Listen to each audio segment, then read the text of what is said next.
G, aka the Crime Chaser. I am live, uncut, and unedited tonight on My Crime Chaser Live.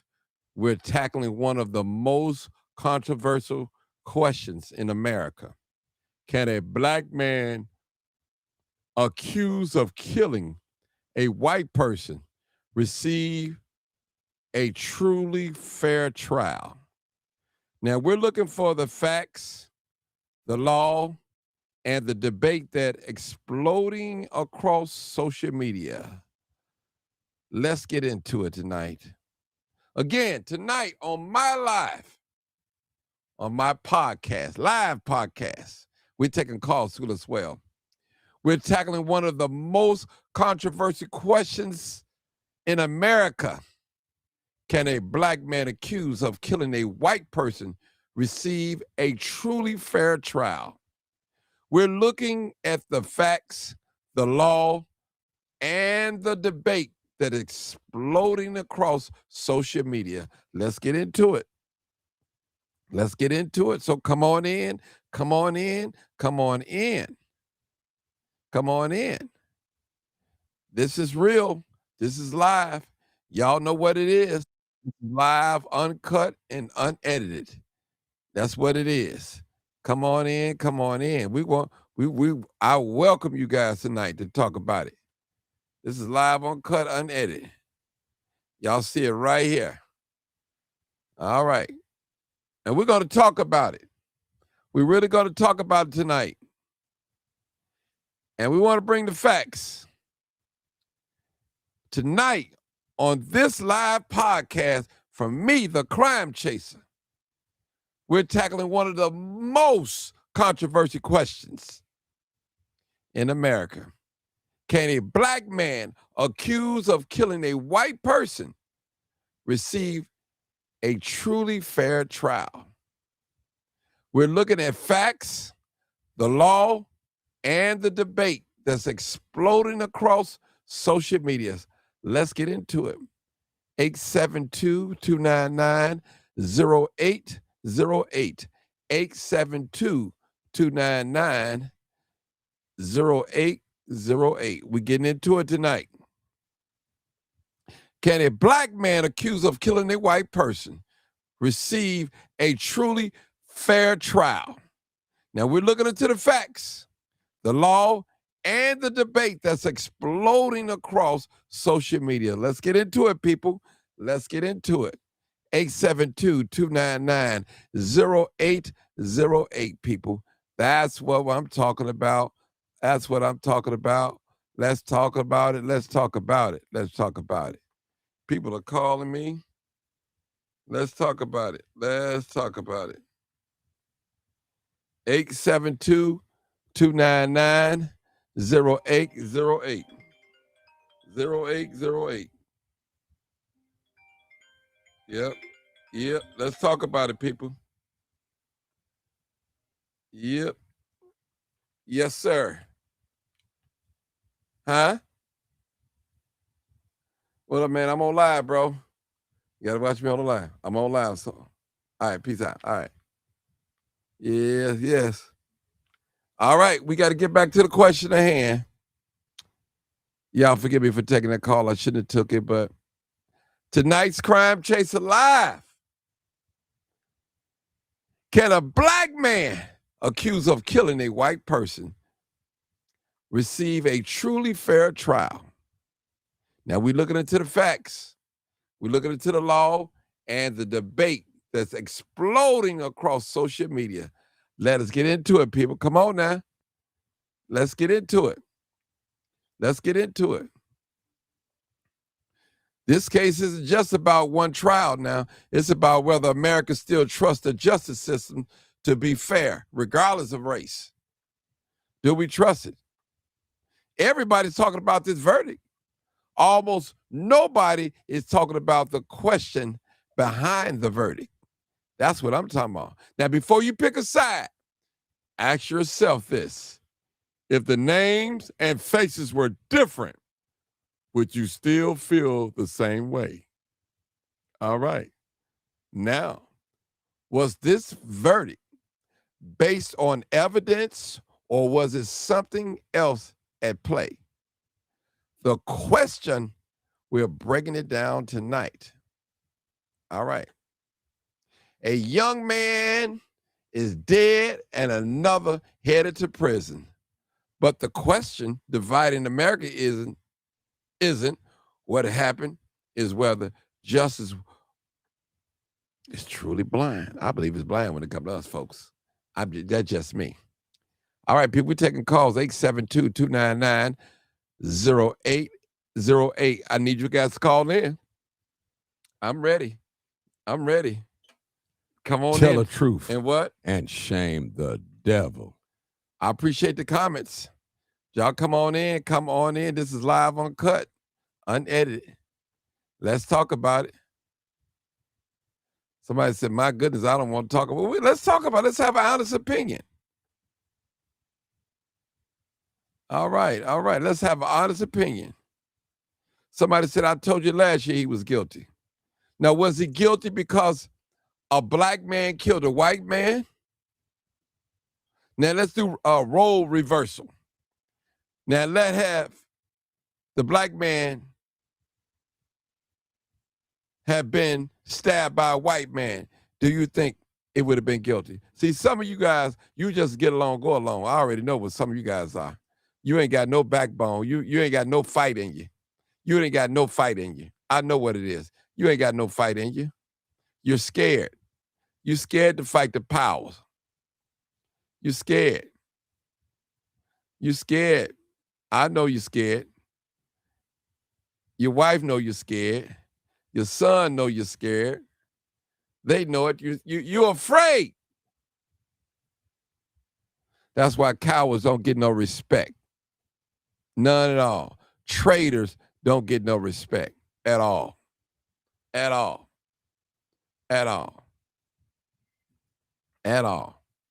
You might get rewarded. Oh, yeah. Renee Jackson said, follow Candace Matthews page. She is on this case. I mean, it's obvious. Can a black man get a fair trial if he kills or unalive a white person here in America? Can he get a fair trial? What my folks said tonight. You asked for it, I'm giving you what you asked for. Let's talk about it. And we know this is a sensitive matter, but we need to talk about it.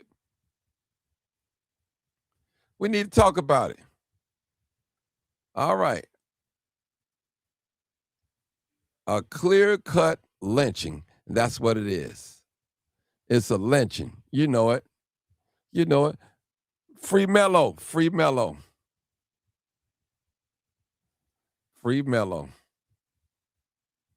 Somebody say he just didn't have a good lawyer. And are we all going to help him get one? I already helped somebody, and he's not guilty. Okay. Now, what are the white people saying? Are the white people agreeing with the black people or disagreeing? Now, why is it when a trial like this comes? Now, let's be honest tonight.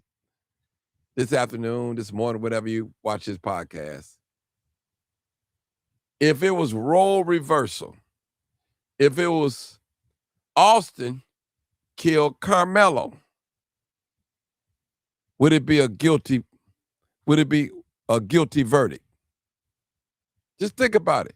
Now, as my buddy B. Red says, Carmelo had all the attributes of a good person. The man worked 2 jobs, a member of the church, a track star, athlete, straight A student, but he had the complexion. He didn't have the complexion of protection. I mean, he's everything that you would want to ask for to have a son in a trial like this. Real talk. Now, someone says all white juror The judge is friends with the Metcalf family. Wow. Okay.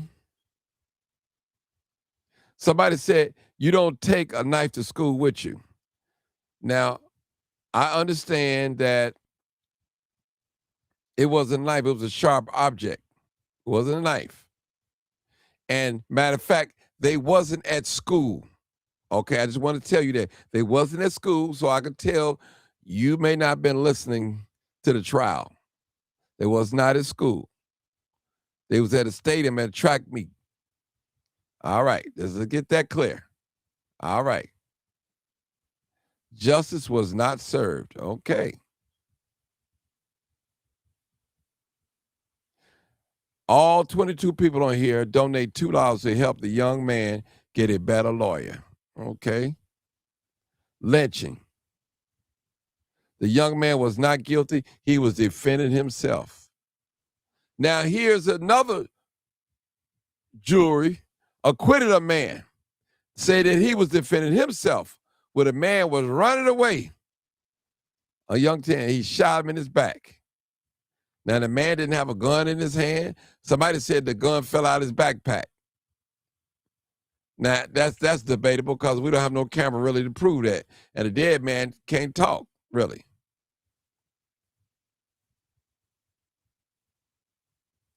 All right. I need some calls, people. 872-299-0808. Come on, people. Come on, people.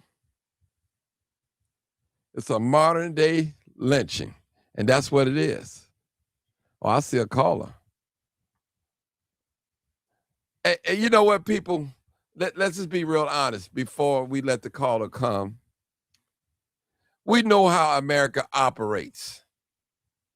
To all you black people that don't see race, that you think racism is a thing of the past, it don't exist, it's just in our imagination, we just whining, we looking for somebody to give us something. I believe you just afraid. That's what I believe. That's what I believe. Bill has joined. So I'm going to let Bill come on right now. And this is like a recap from last night. Can a black man that commit a crime, unalive a white person, do you believe he can get a fair trial? Do you believe that? Do you believe that? Buck has joined. No. Okay, come on, Bill. Come on. Go ahead. No, it doesn't seem like a black man could get a fair trial. Not even a black kid. We've seen all these cases, recent cases, where white men got exonerated, acquitted in the name of self-defense when they were the aggressor. This is systemic, and the bottom line.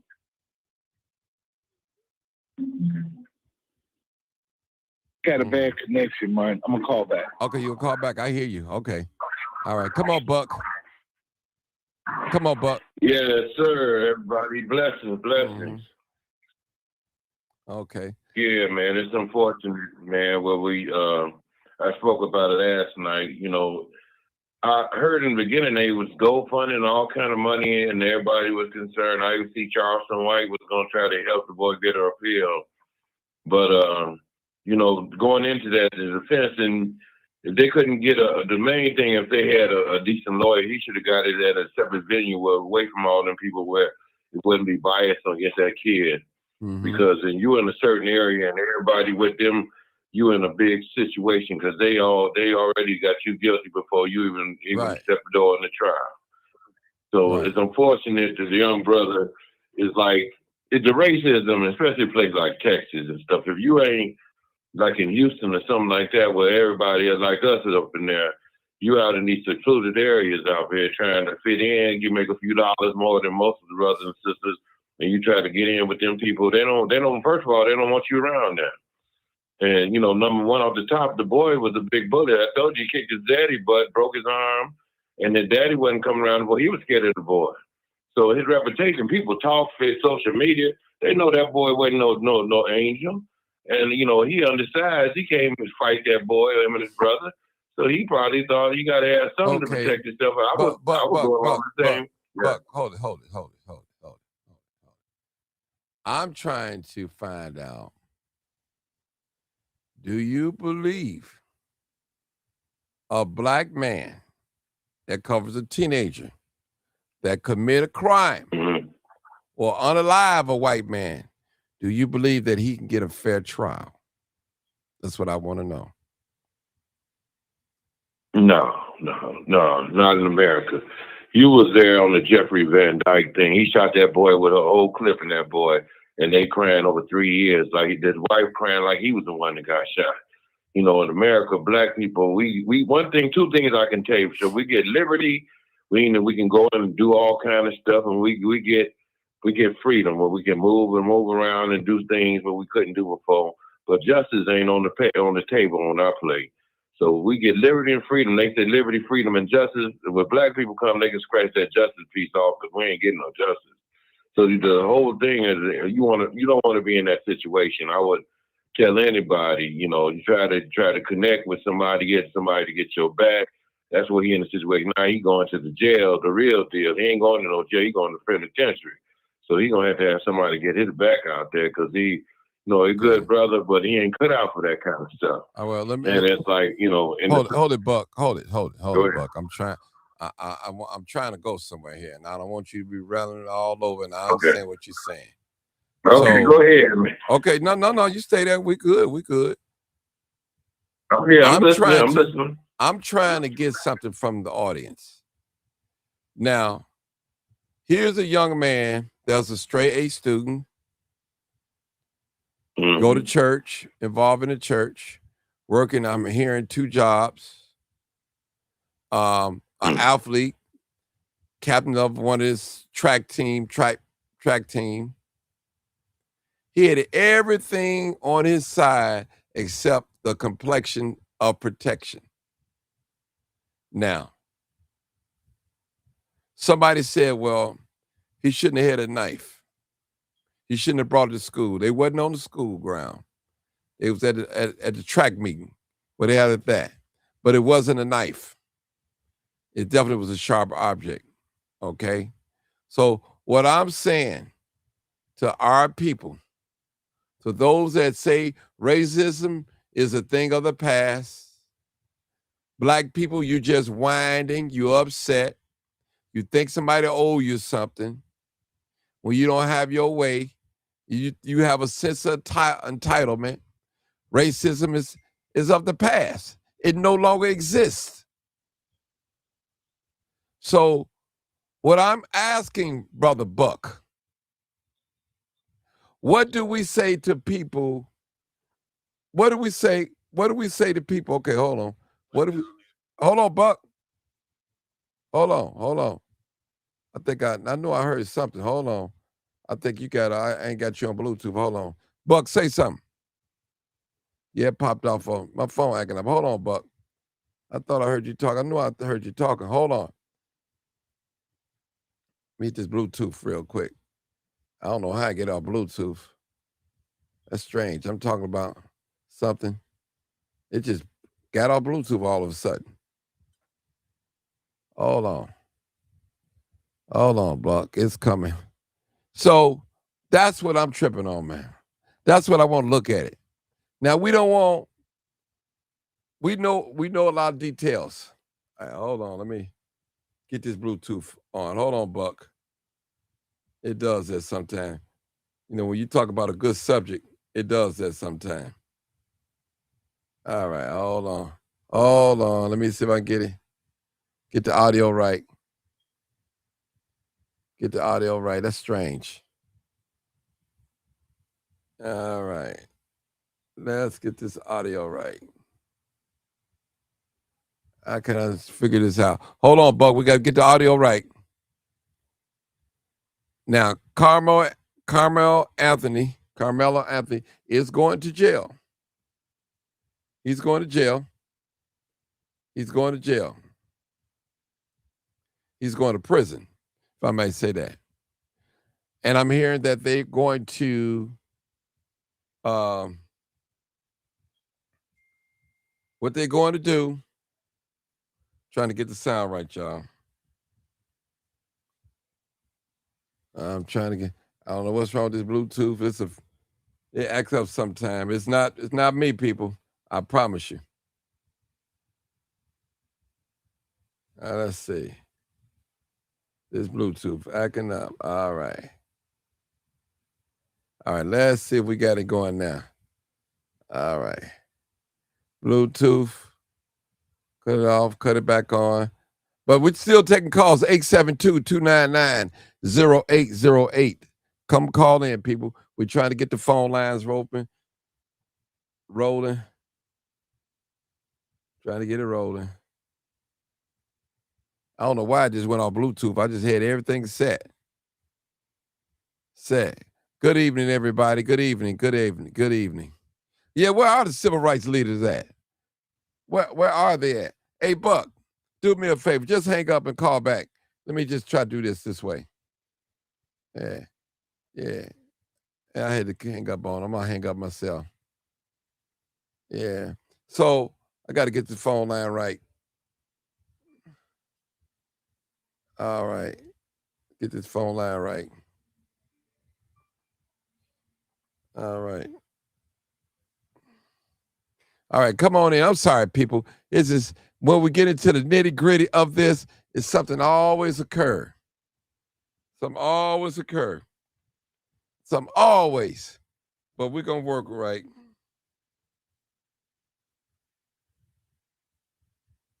Yeah, it's going to work right. Let me get this Bluetooth working right. And it's crazy. All right. Well, let me just talk a little bit about, I want to talk before I get this Bluetooth going. Somebody calling back, but he calling back. I haven't even called in myself. Let me try to get it right because this is strange. They don't want us talking about this, people. They don't want us talking about this, but we're going to talk about it. 299-0808. We're going to talk about it. We're going to talk about it.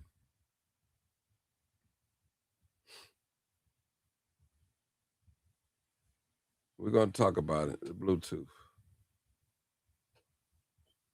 We're going to talk about it.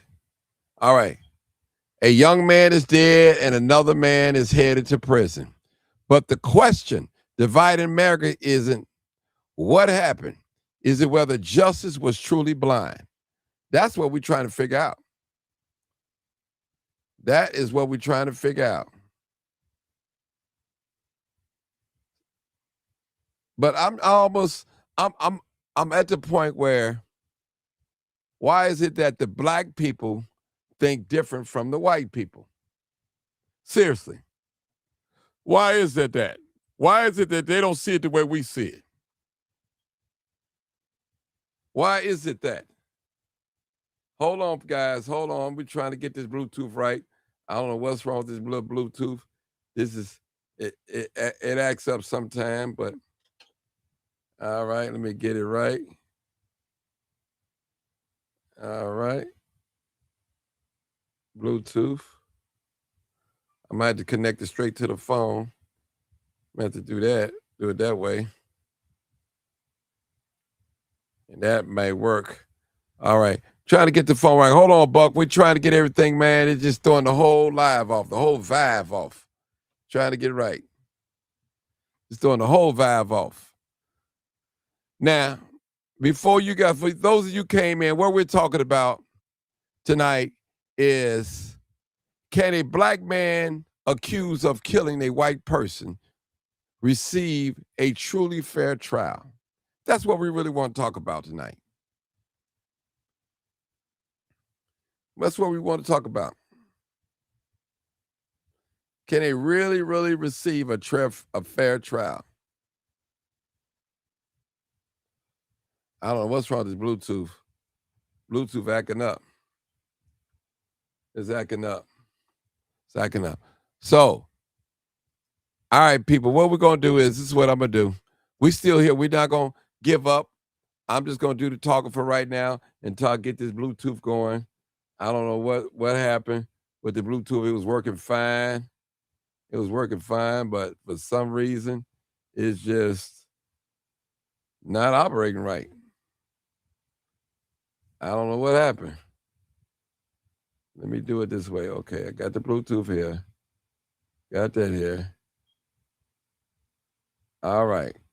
We're trying to get it to work right. All right, let me start all over again.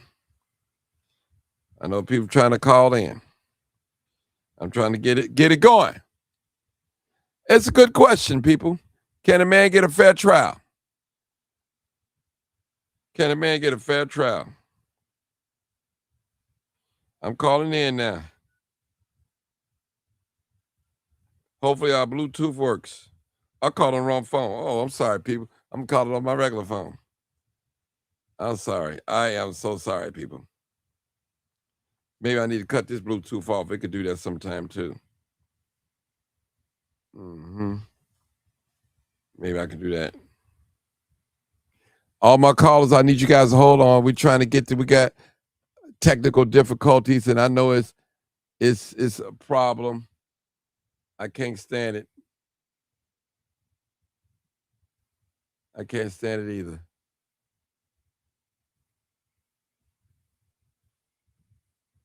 Turned on, out of range. I don't know what's the problem.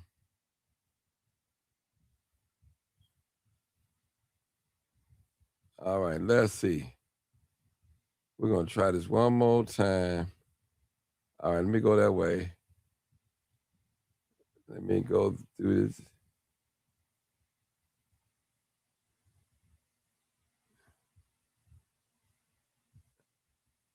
All right, that's good. All right, we're going to see. Live, uncut, unedited, tell the truth, shame the devil. Let's see where my Bluetooth at now. Bluetooth. All right. Hold on, callers. Hold on. We're trying to get it right. Let's see if we got it right. This is strange.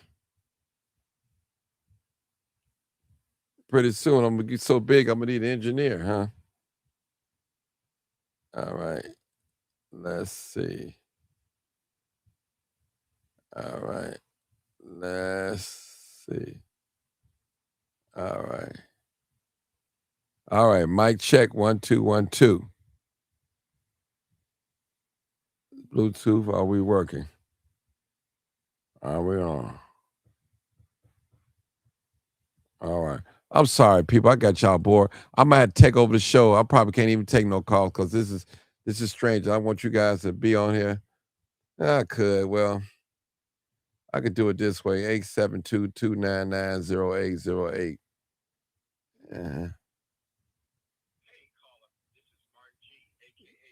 They calling in. All right, people, we come.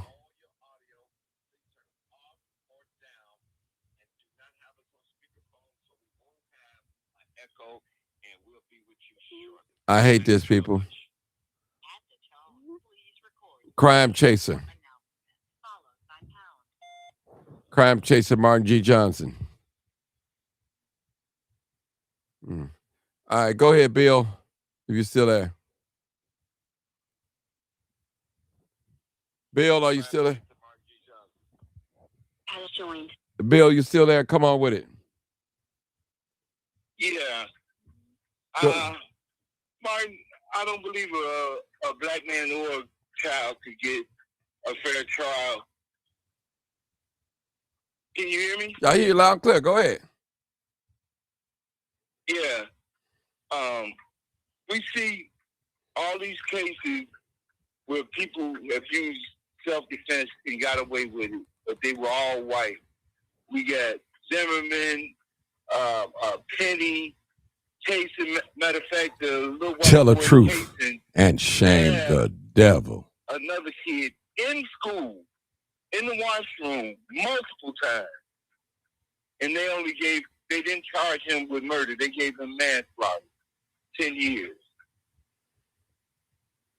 So this is just another way of white supremacy showing that racism still exists. No. Some people say racism is just in your mind. It doesn't exist. It's over with. Yeah, right. And we seeing it unfold more and more that they say are in denial of. And it's so bolden at this point that people were saying that in this case in particular that it was racism with the Metcalf boys, with their bully tactics, all of the stuff that was said. The bottom line, this kid had a reason to defend himself against even one of them with the weight difference. I feel the way the law has a loophole in it, it doesn't make sense at all that you can't use deadly force in a fight or somebody pushing you in this particular case.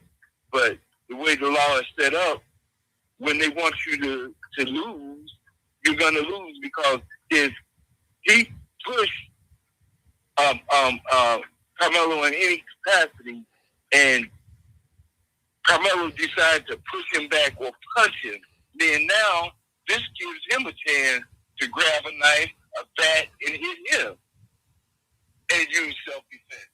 So it doesn't make sense. And I listened to the language in what I was able to obtain through the media. They kept using the term that he used deadly force. If that kid used deadly force, first of all, they kept saying that the knife was 3.5 inches, but they forgot or didn't care that they told that the knife only went in 2 inches.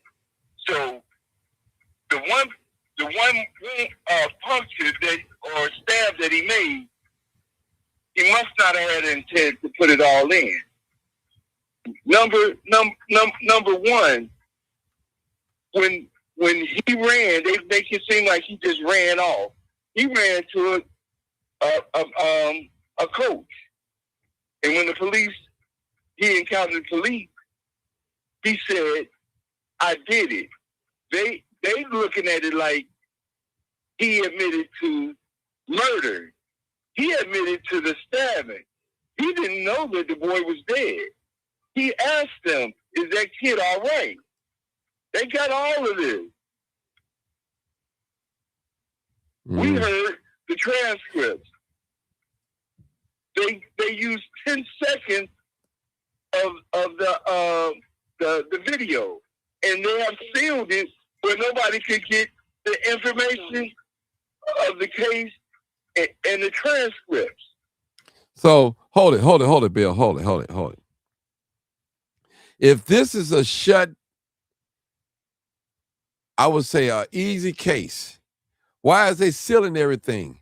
Why is they doing that? See, it's a cover-up, people. Can't y'all see? It's a cover-up.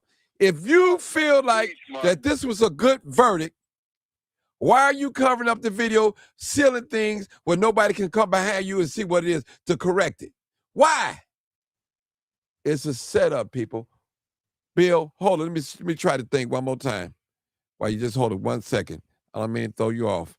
I think it's about ready now. Yeah.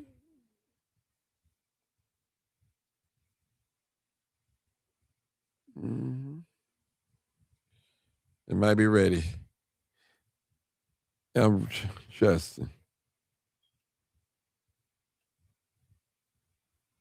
Okay. One more time. Yeah, I'm trying to get it. I'm trying holding this phone, people. I am so sorry. I should have hit my phone jack and just plug it right on in there. It'd have been even better. But I don't. I might do that. Get up and find that phone jack. Still not working right. I don't know what's wrong with this thing. It does that sometime. All right, go ahead, Bill. Hold on. Let me put you on loud, Mike, Bill. Go ahead, Bill. Okay. The other 2 points I'm gonna touch on very quickly is the fact that he had poor representation. That lawyer did not. He only called one witness in defense of that boy. Who ever heard of that in a murder trial? Never heard of such a thing. And also the fact Metcalf was 6'1". Carmelo is 5'8" to 5'9". So their arm length should be somewhat of a distance, meaning Metcalf's arms should be longer. In order for Carmelo to stick him the one time that he did, he had to be up on him. Mm-hmm. And Okay. we all know, and we discussed this on your show, the defense attorney, Carmelo's attorney, should have been calling not only character witness, but professionals to state just the obvious that we discussed on your show a while back, that people that's having intent to kill with a knife usually stab more than one, just like that boy did, the little white kid did, and got manslaughter. Mm-hmm. That's all I got to say. All right, next caller. We have 9433. Come on, caller. 9433. Hey, man. Hey. It's all a setup. We need to wake up and open our eyes. We losing our black men. It's all a setup. She bullied that boy. That young man came from a two-family household. They moved to do better for their kids. And like I say, it's all a setup. We got to open our eyes and pay her some attention. She needs another lawyer, better record. She need a whole nother lawyer. They need a whole nother jury because they is still the case. So no, that was totally wrong. My heart cried. I cried. It's totally bogus, man. It's wrong. Well, what was wrong about it? Wrong about was this is a young man trying to defend himself. He was at practice, and I ain't gonna say the white boy. I'm gonna call him Pink. The pink person has been bullying him forever, and he was defending himself.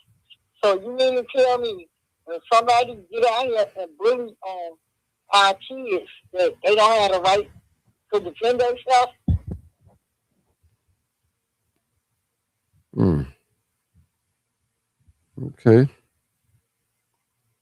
Okay. All right, people. Hold on. 872-299-0808. We having technical difficulties, but we're making it work. So just come on in. 872-299-0808 is the number. 872-299-0808. We want to hear some fresh ideas and fresh opinions. Can a black man that killed a white person, can he get a fair trial here in America? That's what I want to focus on. Can he really get a fair trial? Most of the time, the juror is all white. Most of the time, the judge is white. The state's attorney is white. Can he really get a full trial? A fair trial, I'm sorry. Think about it. Now, if you trade places, If you trade places, you got a young man that has a job, that's active in church, that's active in sports, and good role model, as they say, job, active in good grades.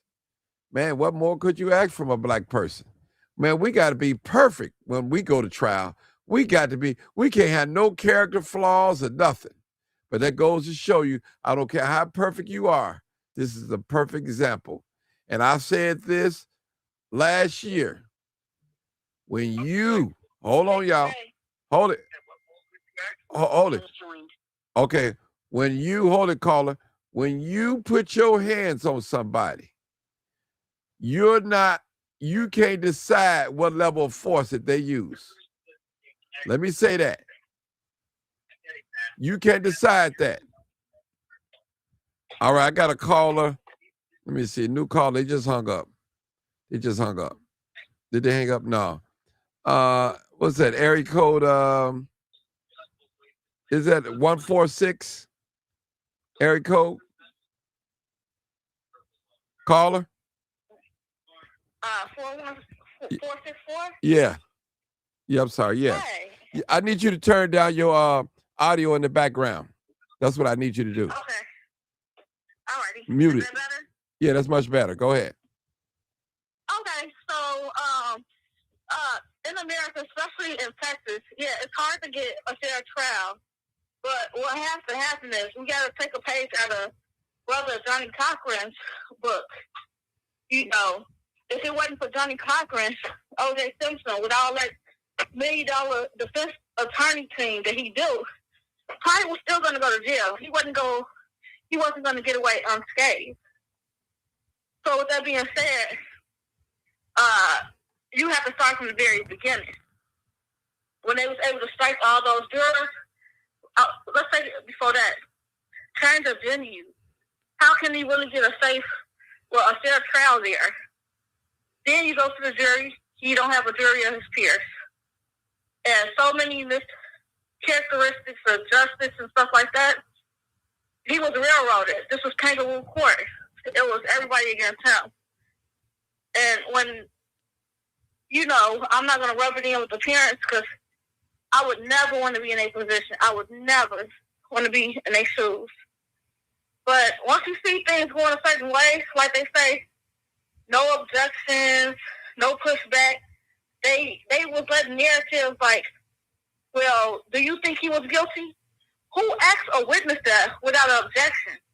It's not about what anybody thinks. It's about what you can prove or what you can't prove in the court of law. It's not subjective. So once you see it's like that, you could get rid of your counsel for ineffective counsel. You don't go through all the way through the case and then say, oh, well, everything was all wrong. No, that's not the time to do it. Sometimes you have to put the brakes to it right then and there. And, I don't want to Monday morning quarterback, whatever it's called, but we have to create our own W's, and that's exactly what Johnny Cochran did. Whatever way he had to get that, and that's including expert witnesses and testimony and stuff like that, it was no defense put up. Everybody keeps saying he had a knife. Black people, nice.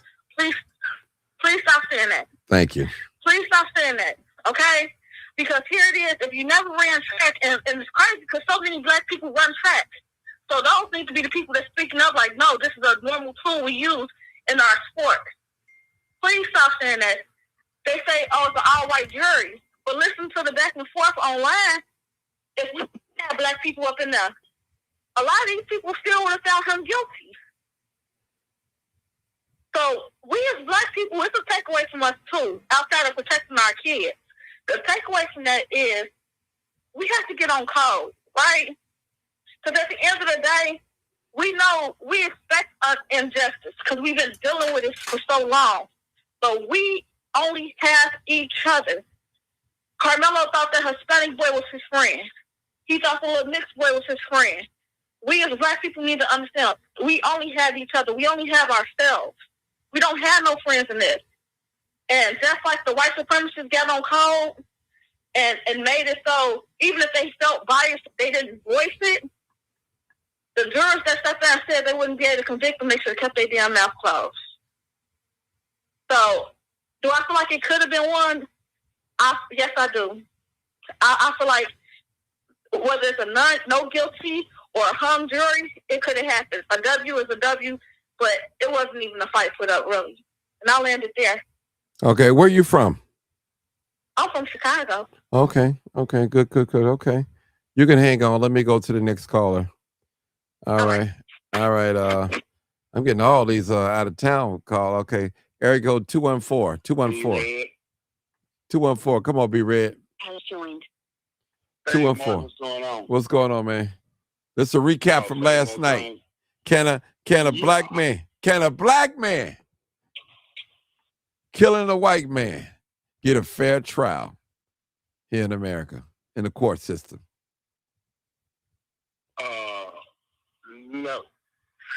No. It would have to be so blatantly in your favor, in front of the pastor and his wife, that they would get you off. And the lady was right. I was upset about them asking each one of the kids, do you think Carmelo was wrong in what he did? And even the 4 witnesses that he had, there were kids that were there, even went against him when he was in trial and said he was wrong for stabbing. They didn't call in no parents of anybody out there. Somebody's parents was there and they saw this. They didn't show any video from any of the kids' cell phone. The only thing they used was the body camera and the camera from the stadium. The judge limited the video to 10 seconds. He could at least took it out 30 minutes. He wouldn't allow them to discuss the character of either one of the boys, good or bad. He excluded that. And that was really the defense's case. Because if you can't discuss Austin's behavior and his character, then you can't paint a picture of what kind of person he really was. And you can't say good things about Carmelo to show what kind of kid he was.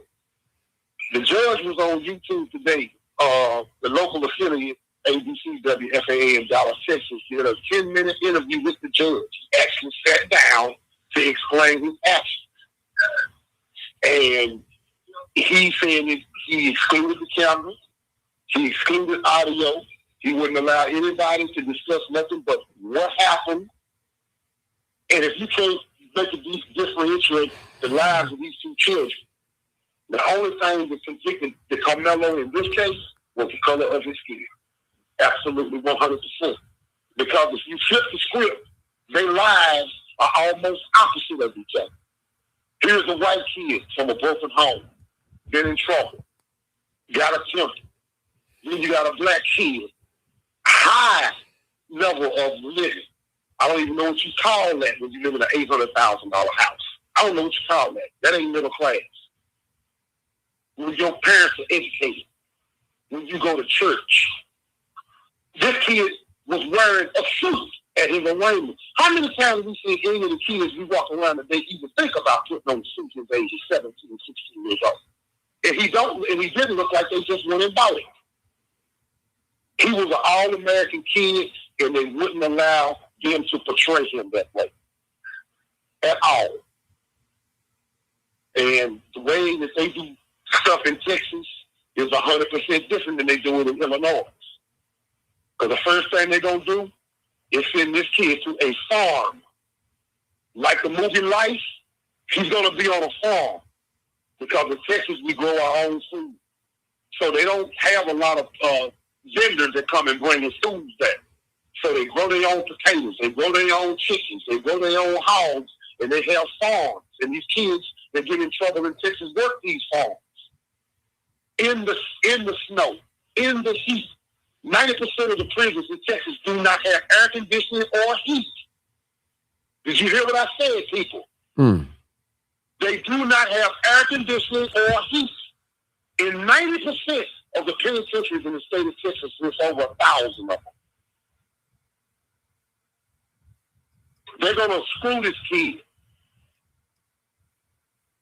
They're going to screw this kid. Now, I'm going to let y'all know what farm they sent him to.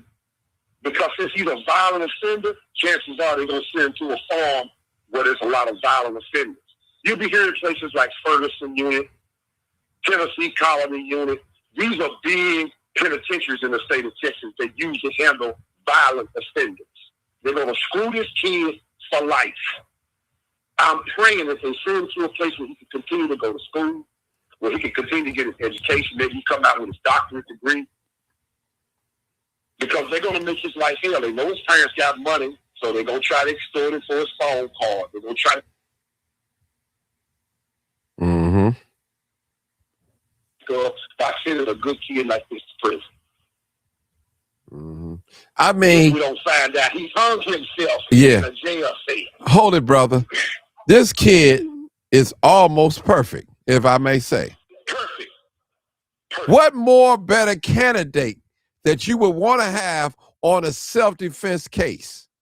See, he had to throw out. He didn't want people to speak of the Mr. Carmelo character. See, this judge was smart, and he knew how to play the system. He smart. He covered his other words, when he sat on the toilet, he wiped himself real good, real well, if I may say that.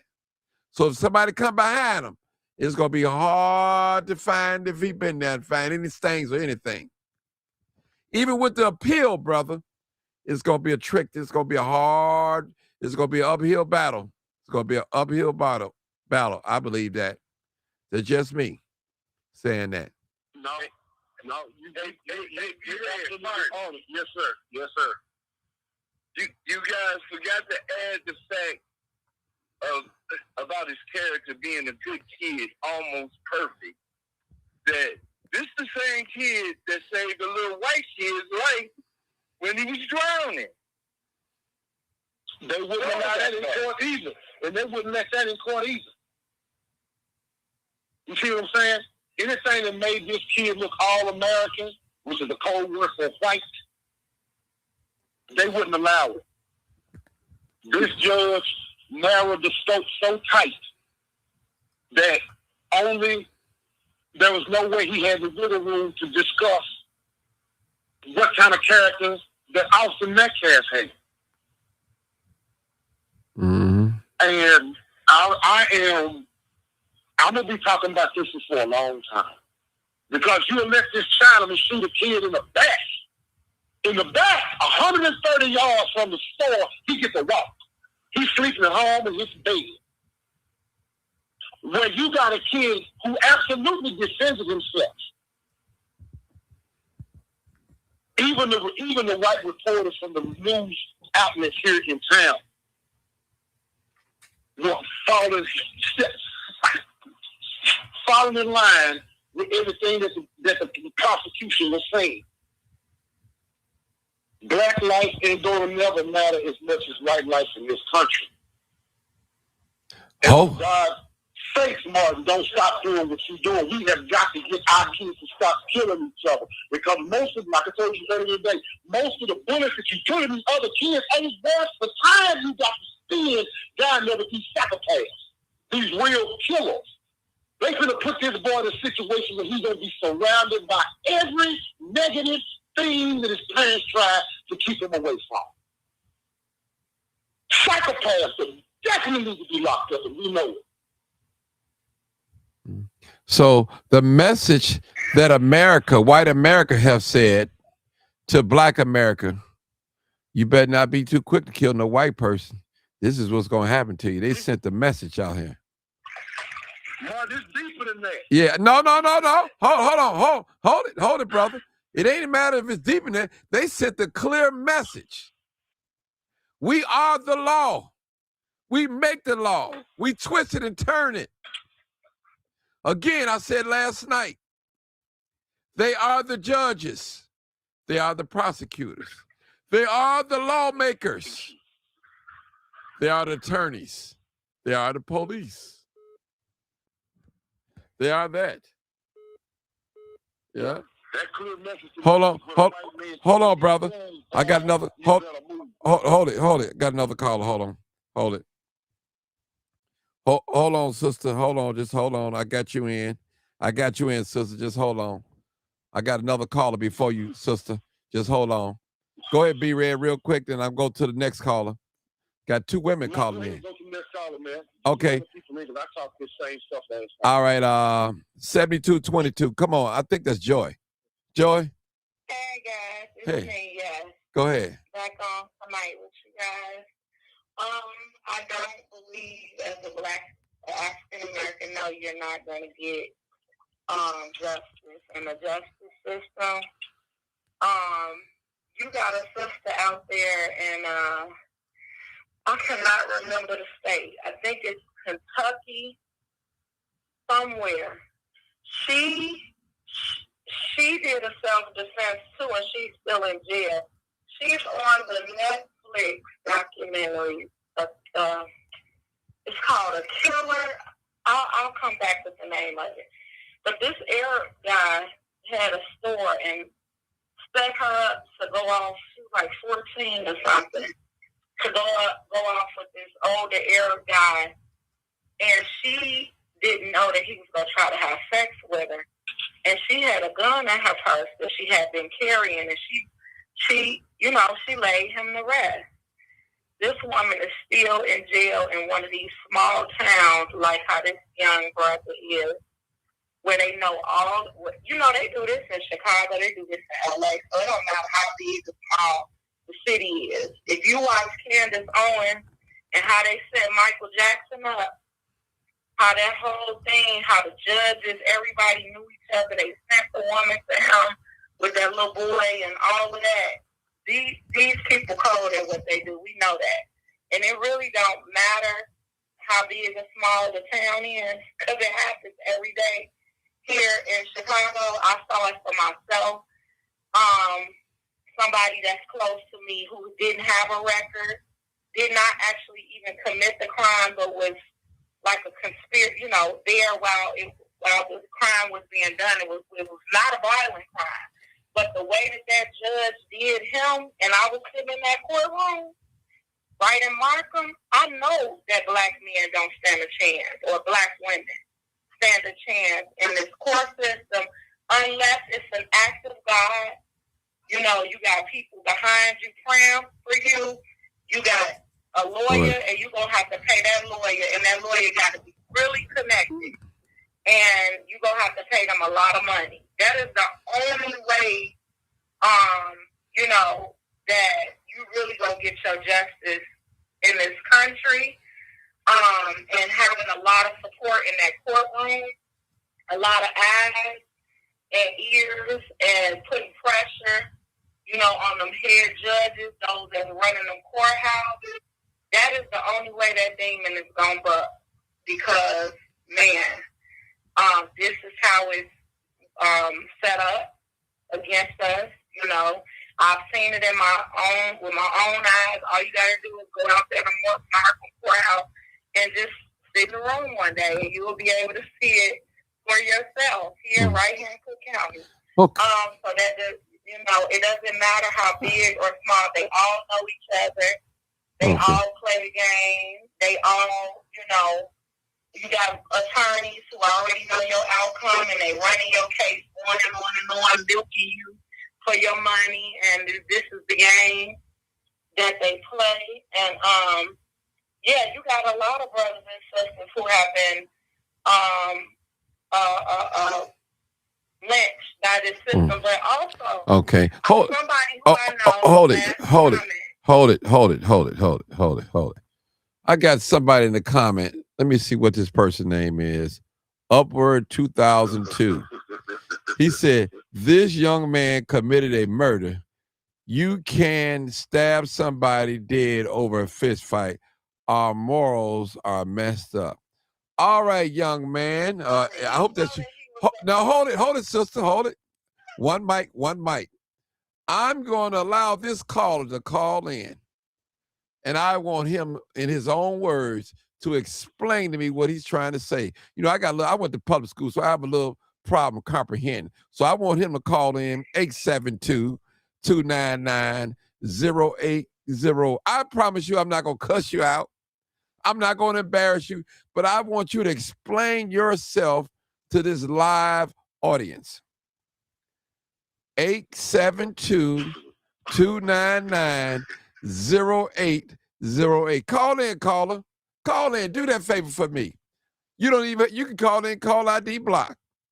I don't even care. Anonymous. I want to hear from you, especially you.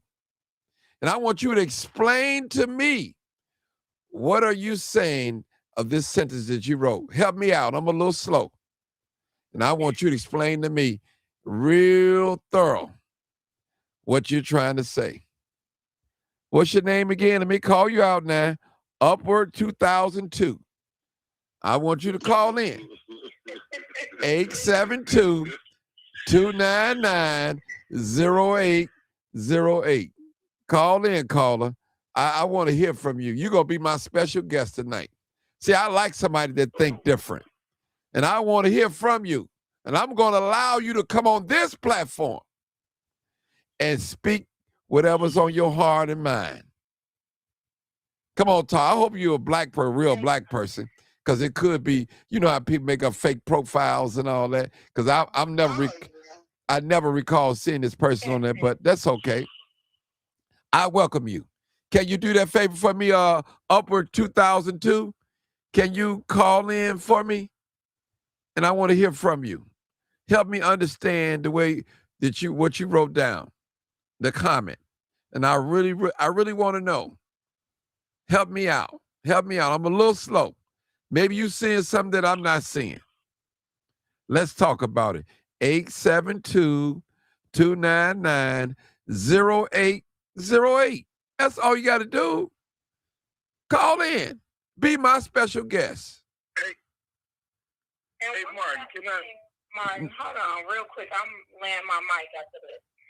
Like the brother was saying, the best justice this young boy could get at this point, so he gets in on his appeal, is being in a part of that prison where it's not violent offenders. Because I recently, somebody who's close to me, lost their son because he went in on a small offense. They put him in that cage with a schizophrenic black man, 300 pounds, 6'3", and he killed him over a juice. Okay? So it's very important when this young brother is locked up, because like you said, there are psychopaths and there are real killers and people who, you know, are not in their right mind in that prison. So okay. I hope, you know, that's being advocated for. I don't know how that even works. I do know how that works because I had a family. But come on, sister, you got to land the plane. We got some more people want to talk. That's it. Okay. All right. Bill, I got one sister online, Miss Mason. Okay. Then I'll let you go. Come on, my dear sister. Did she call in? Come on, my dear sister. She still there? I'm here. Go ahead. Hey, peace, family. Peace. I really want to say this before I even say I'm just floored, right? You know, just really, my heart goes out to the family 110%. But one thing that really sparked my interest is the question that Martin asked when he said, justice, you know, looks different for everybody, right? So I think, can a black man have justice in America? Okay, you have to understand, the white people, they're sending a message, and this is their justice, right? So what does it look for us is completely different from what it looks like to them when we talk about the black man's justice. For a black man to love himself enough that he would say, it's either your life or mine, it's an eye for an eye, and I choose my life over yours, there's consequences, right? For loving yourself enough. So then it brings me back to, you know, his name is, remember Rodney Hilton, who loved himself and his son enough that he took an officer's life, and he suffers consequences as well.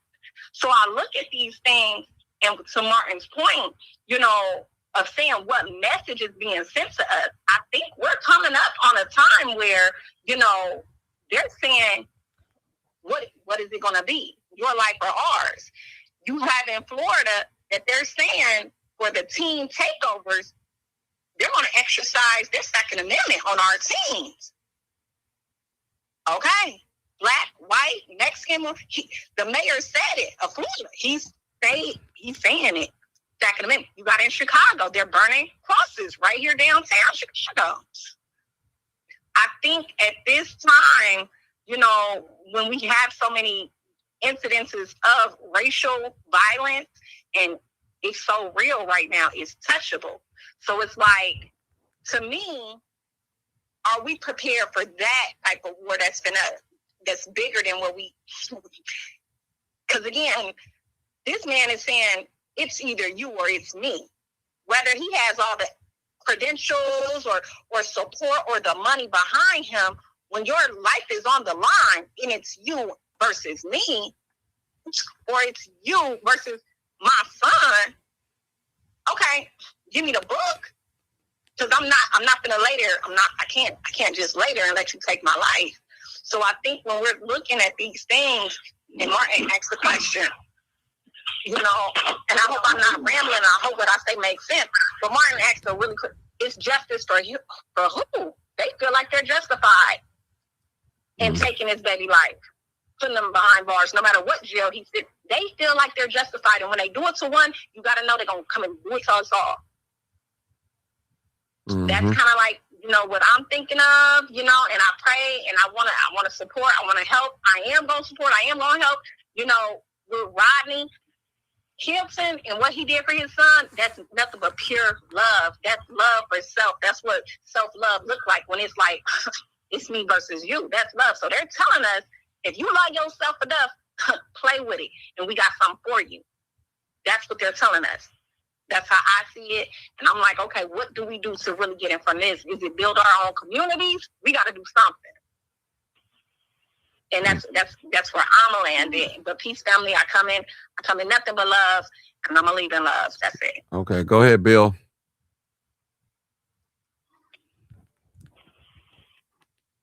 Bill? Okay. While Bill waiting to come, let me just go ahead, Bill. Yeah, go ahead.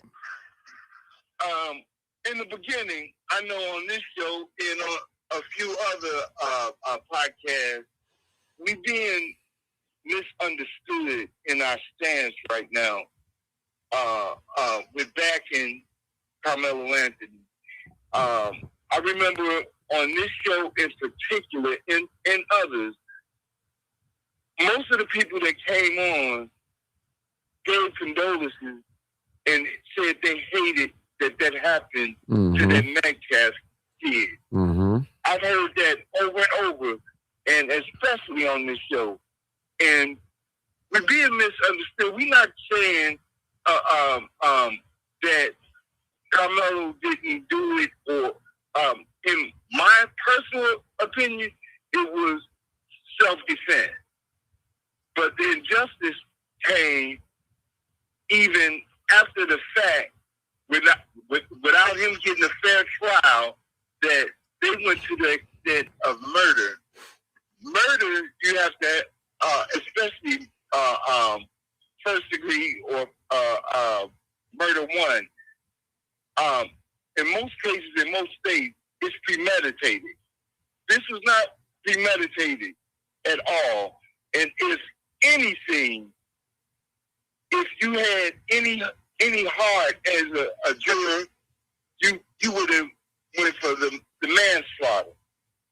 But they knew what they were doing all the time. And something else I wanted to throw in the air, and maybe D-Red might be able to answer it. In the state of Texas, with him filing the appeal, that here in other places, you can bond out on your appeal. Do you know if that's possible in the state of Texas? He's already in prison. That's possible in Texas. Yeah, that's possible in Texas. But his skin is black. No, he ain't gonna be able to stand. He ain't gonna be able to get out on no appeal. No, sir. When T. Cullen Davis got accused of killing his entire family, this was back in the 70s. T. Cullen Davis got accused of killing his entire family. I'll make it quick, Mark. He ended up beating the case. So then what he decided to do was hire a hitman to kill the judge. They let him out on bail then. He beat that case. See, white folks have privileges that we don't have. Yes, he could be bonded, even though he done been sent down. Where he's at now in Huntsville is called indoctrination. When they get you down there, they do your medical. Make sure you ain't got wisdom teeth problems, you ain't got cancer, blood, sickle cell, whatever. They do a whole bunch of medical tests to make sure you're healthy. He's going to be there for 30 days. And it's going to take another 60 days for them to kind of get him into the system.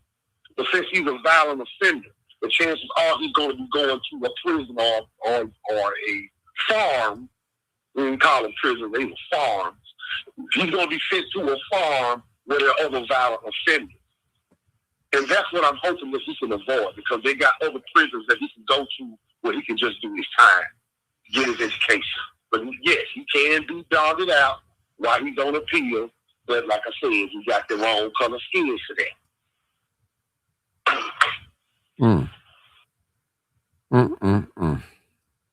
People, no, they're not gonna let that boy sit up there and play Nintendo while he wait 2 years for his appeal to go through. right? By doing what they're doing, he's guaranteed to be locked up for at least 2 years while the appeal is going through. This is not going to be an immediate process. And then he's appealing to a board full of Republican white judges in Texas. Okay, can I? This is the fastest murder case trial I ever seen. But listen, brother, the fix is in. Listen, this is like the game of Monopoly, and it's real. It's real, people. This is real. Listen, they sent the message out to y'all black folks. When you put one of ours to sleep, this is what we're gonna do for you. We're gonna make a public example, and that's what they did. They made a public example. You couldn't have asked for a better child. Straight A student, working, involved in church, on the sports team, captain of the sports team, track team. You couldn't have asked for a better candidate to fight a self-defense case. You don't get no better than this. Somebody help me. You don't get no better than a straight A student, a person that attend church service regularly, a person that's working, a person that's active in sports, and a captain. What better candidate that you would rather have to fight a self-defense case, claiming self-defense? Hey, Martin. Yes, they sir. didn't have his pastor there, none of his teachers there, not his principal. Nobody that could have said, gave him a good report in his character, because the judge wouldn't allow it. He would only want to hear about the stabbing itself. Those defense attorneys' hands are tied once you do that. Because if you can't tell them that this is an all-American kid, this is who we hope that this Austin Metcalf would have been, this kid. Mm-hmm. See what happens when they won't let you show your greatness and show the other kid's weaknesses. I promise you, if this had been reversed, every bad thing that boy would have ever done in his life back from first grade would have been on display. There wasn't one person that testifies for this boy that had anything good to say. And I'm talking about our kids. Because he is our kid. We hope that our children, especially our black boys, would be this kid. Clean cut, no tattoos, no earrings, no piercings, no cases on it, no probation. He don't even smoke marijuana. They didn't find nothing on him. But some other boys had drugs in their system. You couldn't, if the judge had just allowed the character stuff to come in, they would have blown this case out the water. They know it. The judge tell everybody in the room, the only thing I want to talk about is the murder. The 10 seconds that he stabbed him and the murder. And that's it. Nothing else. That's time your hands. The fix is in, ain't it? The fix is in, people. The fix is in. Man, 100%. Straight up fix. When I tell you, that the neighborhoods that these kids live in. Martin, you would think that you was dropped off in a fairy tale land. I'm saying, but what I'm saying, if I was an attorney defending Carmelo Anthony, like you said, he come from a 2-parent household, he upper middle class, whatever you want to call it, church member, twice a week, good grades, captain of the track team, whatever, man, working. Come on, people. And you couldn't defend this guy? No, like you said, not a weed head, no smoke, no drink, no tattoos, none of that. What more could you ask for? But Carmelo, he didn't have the complexion of protection. Now, if you reverse those roles, hold it, y'all, hold it. If you reverse the role, it would have went another way. If Carmelo had been the one that got killed, the stabbing. But let me tell America something. I don't care if you're white or black, but I'm going to speak this to all of us. You don't go around putting your hands on nobody. You don't know what mindset a person is in. And you cannot determine the level of force that's going to be used on you when you put your hand on somebody. Wrongfully put your hands on somebody, let me say that. Wrongfully put your hand on another person because you don't know what the person's mindset is. Some people not going to play with you, and they believe in self-defense by any means necessary. Real talk. So I'm saying that.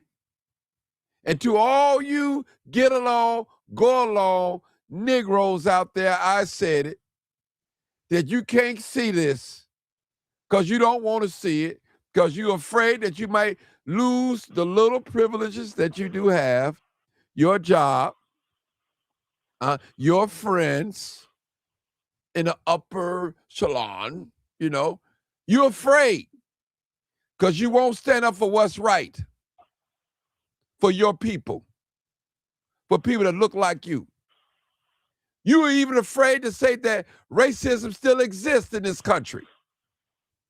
You deflect by, well, black people, first, we need to stop killing each other. That would never happen. Murder is here to stay.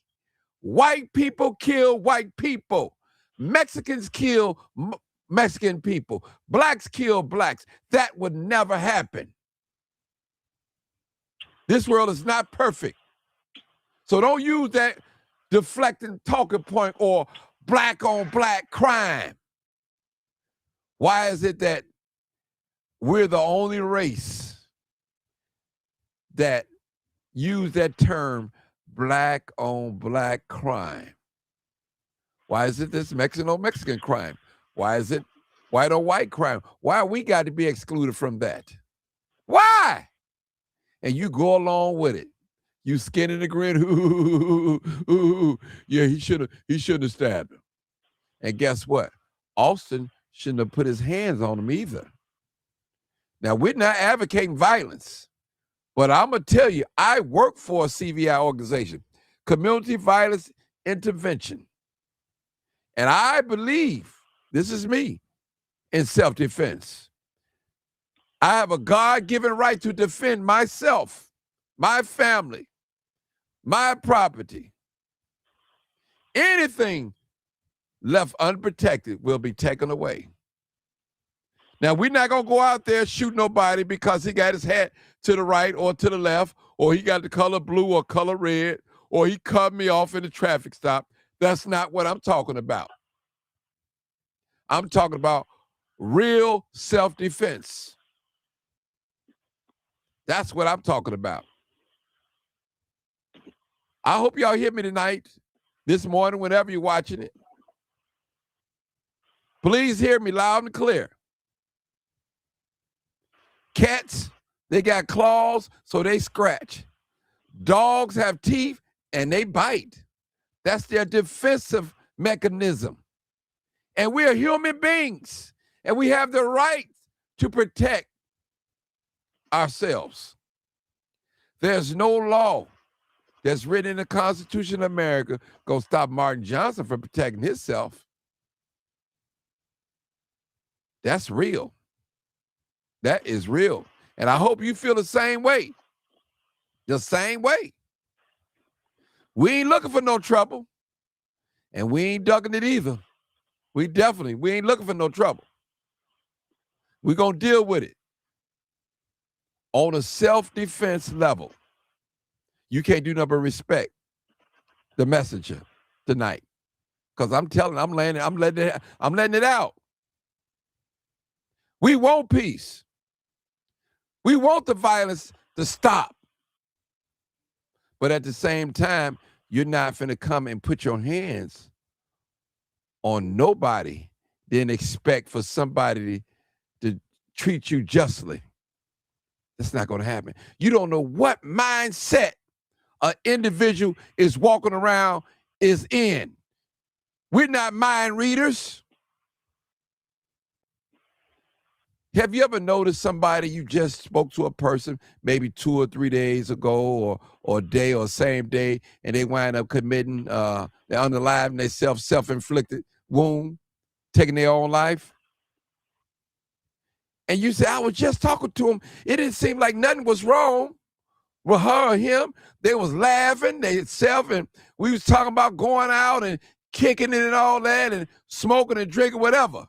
Now, all of a sudden, they found an apartment with a self-inflicted wound or taking some medication that took them out of here. So you don't know what mindset somebody's in. And you can't determine when you put your hand on somebody what level of force that they're going to use. Now, in this situation, there's no winners. My heart goes out for the Metcalf family. My heart goes out for Carmelo family, but there's no winners. I'm going to tell you like what they tell us.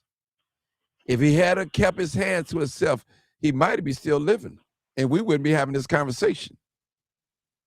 So people, be careful what you say, how you do it, especially when you lay hands on somebody, because you don't know, they may not be in such a good mood. I'm going to rest my case right there. I'm opening it back up. I think somebody called back. Buck, come on, Buck. Blessings again. I guess we connected again, but I just was reflecting while you was rapping the taste, and you got to know your surroundings as a black person in America. Texas is the reason why we celebrate Juneteenth, because they're the ones that had people still working as slaves 2 years after slavery was free. It's also the same place where they should blow John F. Kennedy's brains out in Dallas, Texas again. And also Sandra Bland in 2015 was stopped by the police. In the end, they say she hung herself by the garbage bag in the jail, but she was trying to get a job in Texas, another place in Texas. So that's a black woman, and then they never did investigate and find out the truth on that. So the young man was, they should have had somebody from his church, a character witness, anybody to speak on his behalf to give somebody a different outlook on that boy. They didn't even have no half-ass defense for him. They were just like hanging your clothes out to dry, and when it's dry, they're going to put them away. So they didn't really try to help him at all. It seemed like they was already set up before it even started. And unfortunately, the brother, the time ain't nothing.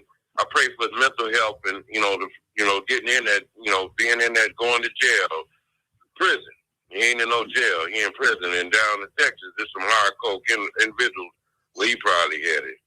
And it's a shame. You're talking about the young man. He was a model citizen, did everything right, saved people's lives, worked 2 jobs, went to church, did all the schoolwork, wasn't no screwball, wasn't messing with nobody. And all of a sudden, in one incident, his whole life changed. Everything he had dreamed upon to that day is gone right now. If you want to go to college, that ain't going to happen because they done already made a determination. And it's another fact in America that when you know you're black, you want to try to fit in with people, but sometimes you better stay away from these people. They don't mean us no good. So if you can, in any situation, people that try to friend you, work or whatever, white folks, just say, hey, you know, bless y'all. I'm gonna do my thing. Y'all do yours. I ain't trying to mess with y'all, and that's what I would do. But it's unfortunately, he can't return that clock back on him.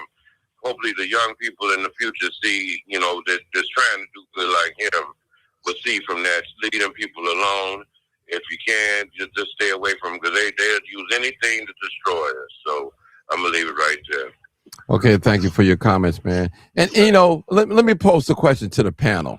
The question: why is it that, my dear sister said it, Miss Mason, why is it that they don't see justice the way we see it? And when I say they, I'm talking about white America and even some blacks. Why is it they don't see what we see? What is it? What is it they seeing that we're not seeing, or what is they seeing that we're not seeing? What is it? What, I mean, come on, people, somebody help me understand. Are we living in a place where we call right wrong and wrong right? Is that what we're doing? Are we justifying bad behavior? What are we doing here, people? What are we doing? What are we calling this place that we call justice? There's a saying that we should say, and I don't see it no more, there's no justice but just us. That's it. And I always know in these black and white killings or unaliving, the white people see it one way and the black people see it the other way. And the whites that see it our way, they real quiet. They won't say anything.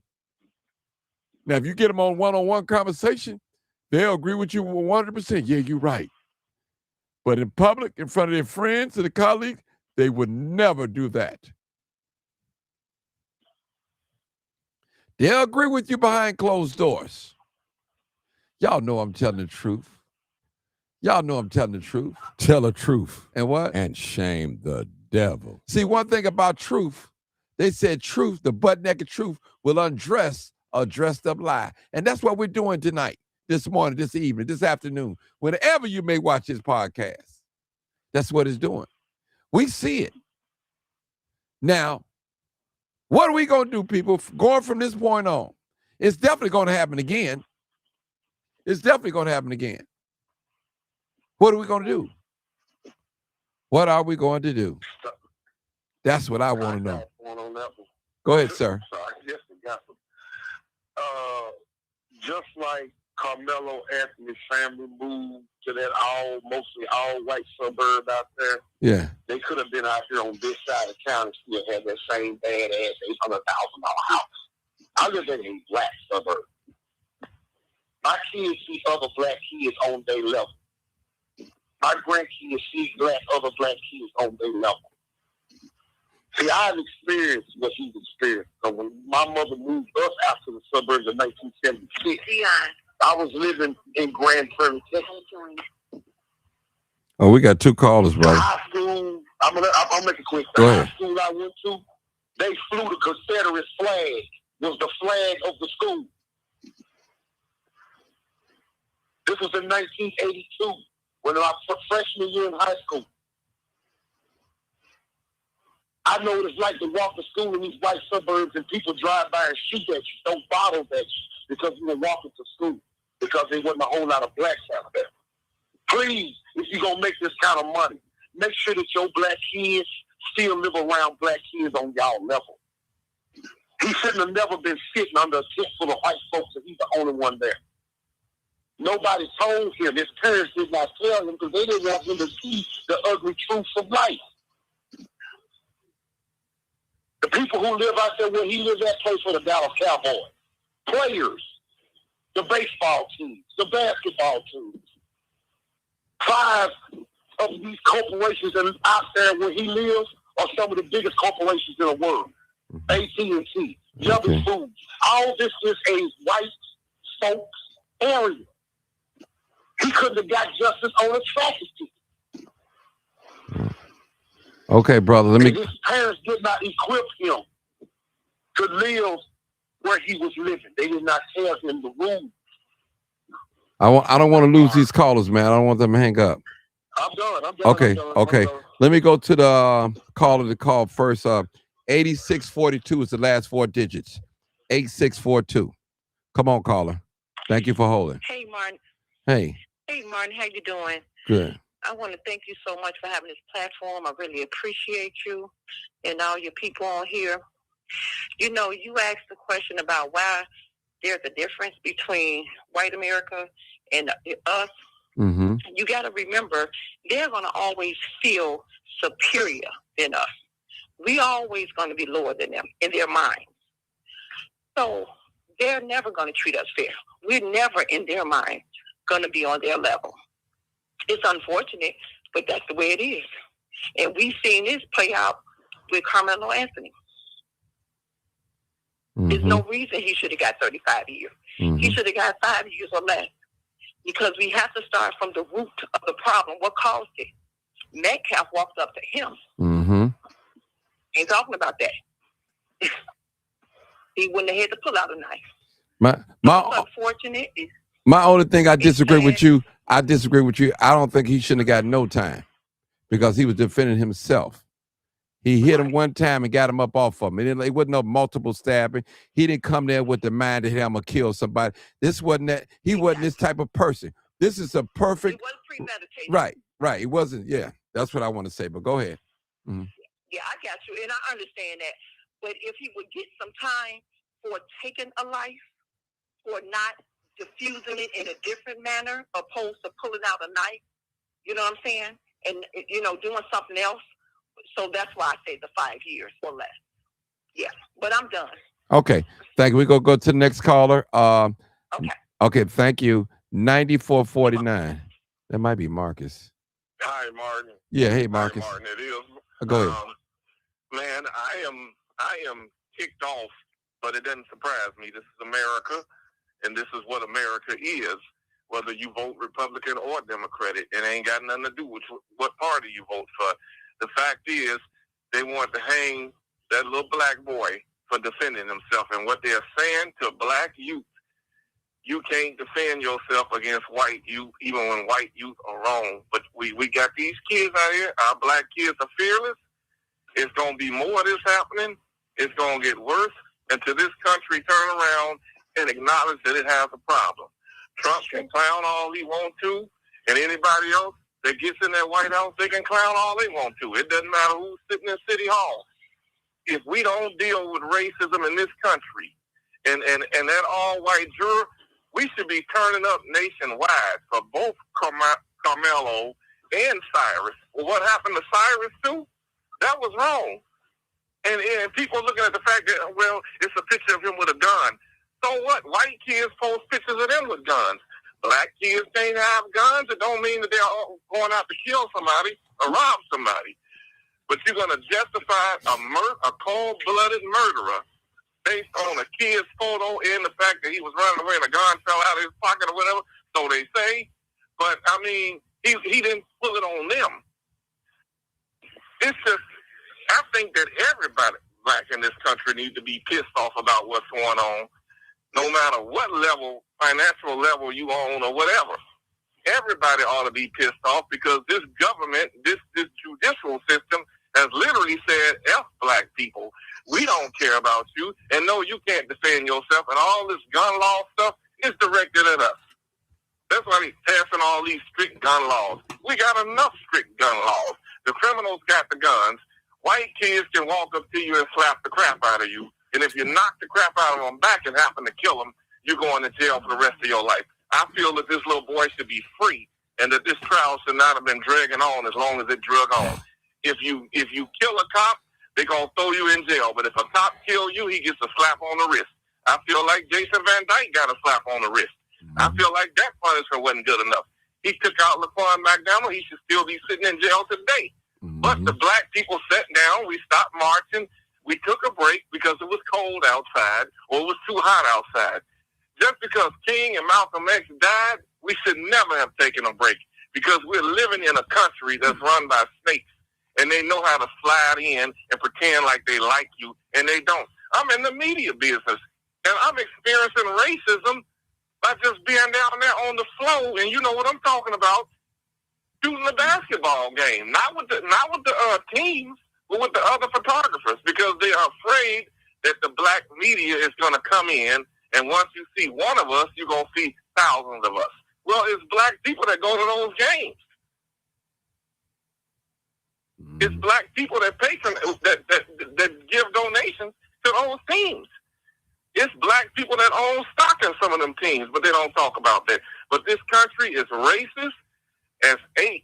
It's racist. We are living in hell in this country. We're living in hell, and they give a few of us good jobs and said they've given us what we wanted. No, they haven't. Unless you help the masses of us, you ain't got nothing. You just a rich black brother who is controlled by the white puppeteers. And they can get rid of you. They can make you poor at any moment. They have shown us that when they did what they did to O.J., when they did what they did to Michael Jackson and all of them. They have shown us that every year they remind us that we are nothing to them. And this ought to piss off every black person in this country.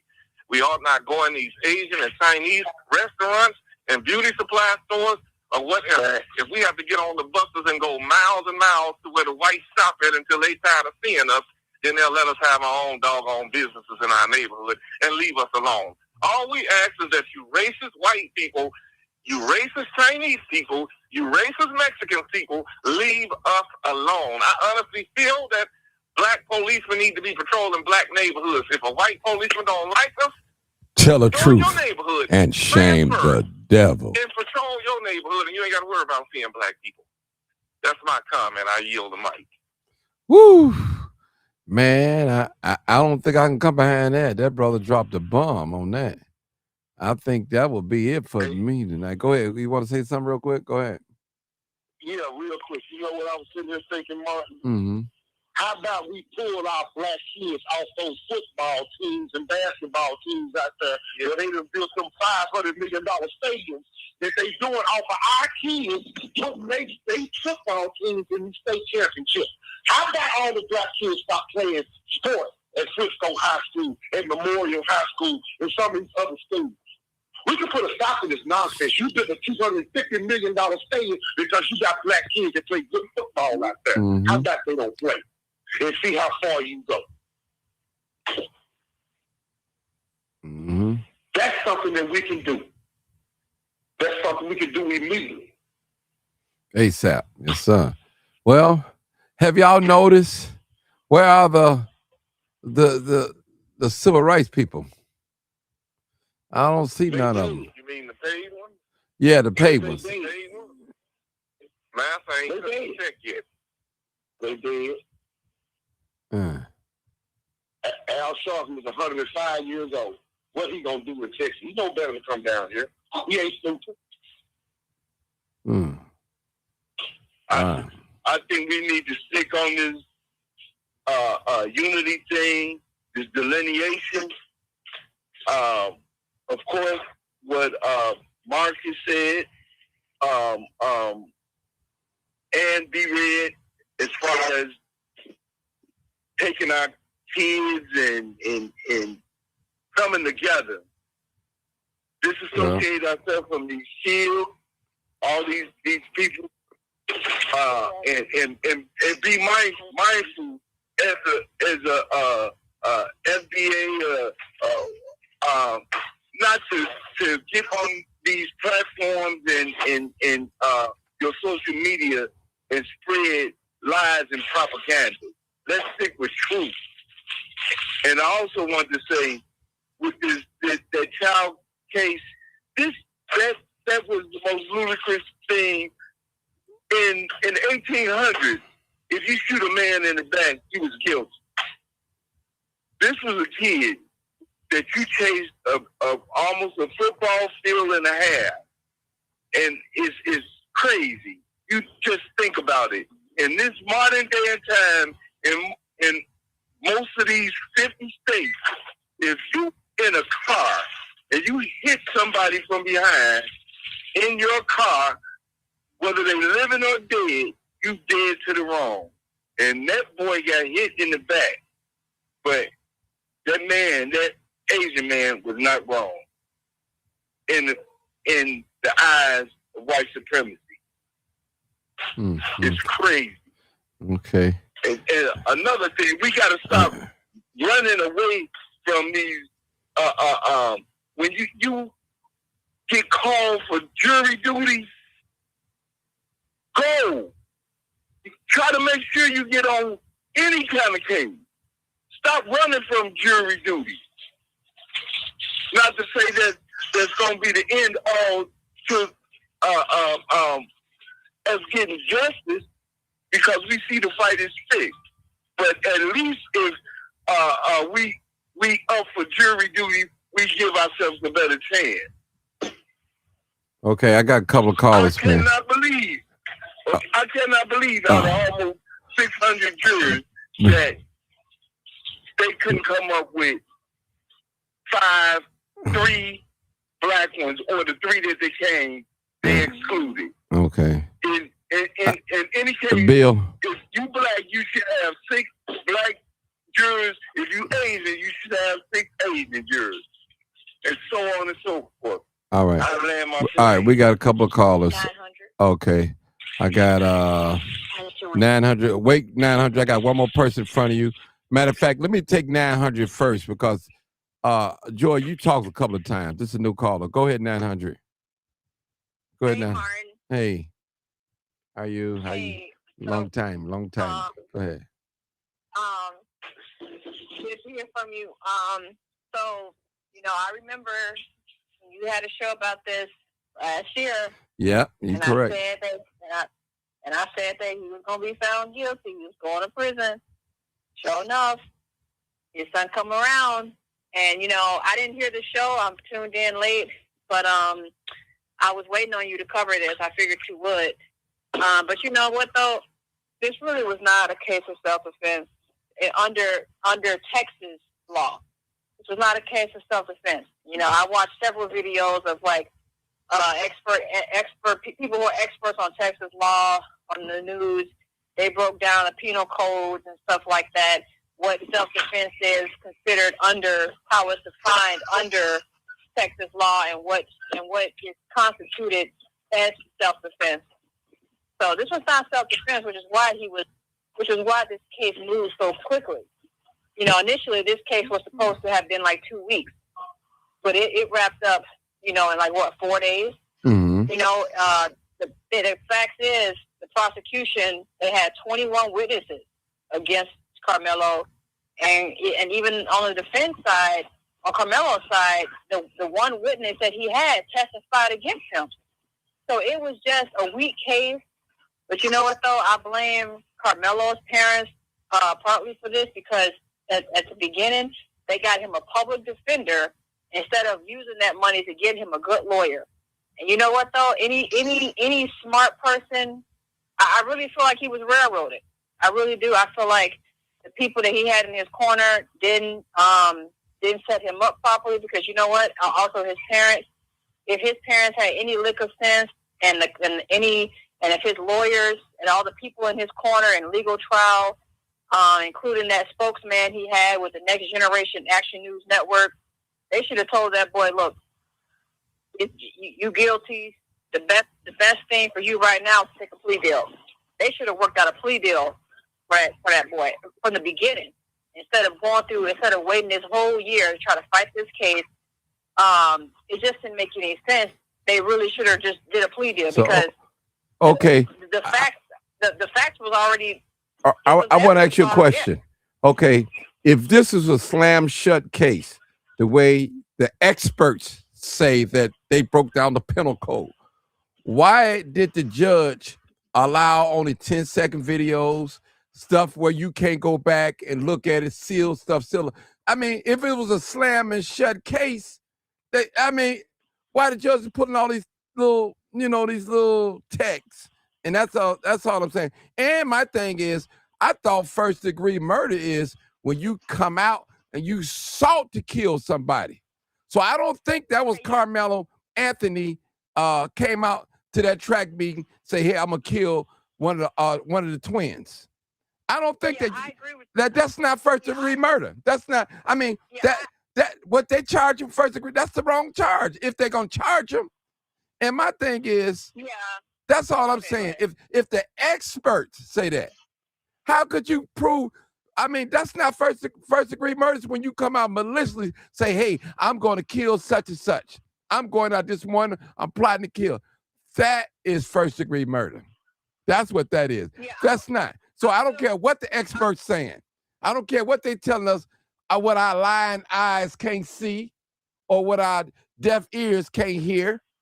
You know, yeah, it's not self-defense in their eyes, but in our eyes, it's self-defense. You put your hand on me, I'm gonna do something to you. Now they don't want to hear that. Now we can kill each other all day long, and you see it on my page, and they're getting away with it. But if you kill one of theirs, I'm being honest with you now. I ain't trying to go back and forth with you, but I just want to say this. I don't care what the experts say. The experts lie. The experts, so-called expert, told us that Christopher Columbus discovered America, the historians. And it's a lie. And we're not buying it, sister. Not us over here, though. I don't know about the rest of you guys. We're not buying that story. Go ahead. Okay, let me say something. So I kind of agree. Yeah, I think the first degree murder charge, I think that was because first degree murder means that, you know, he planned it. It was premeditated. But what they argued was when Carmelo told Austin, touch me and find out, touch me and see what I do, they argued that was premeditated because, you know, all of this happened within a couple minutes, and they said that he immediately reached into his bag once the boy started coming over, and that's when he said, touch me and find out. And when the boy touched him, you know, that's what they argued. Okay. I kind of agree that, maybe it should have been manslaughter. But, you know, after listening to, I've been listening to a lot of different talking points, and what somebody said earlier today, that boy, they should have caught from the first time, from the moment this happened, and he was looking at time, they should have did a plea deal for that boy. But what they said is, no, I believe some of this was on his parents, too. They wanted to drag this out to get money off that boy, because as you hear that after the sentencing, his parents walked out. His parents walked out and left him in that courtroom. Yes, they did. They left. His parents walked out of the courtroom. I can't let you pin those people up like that.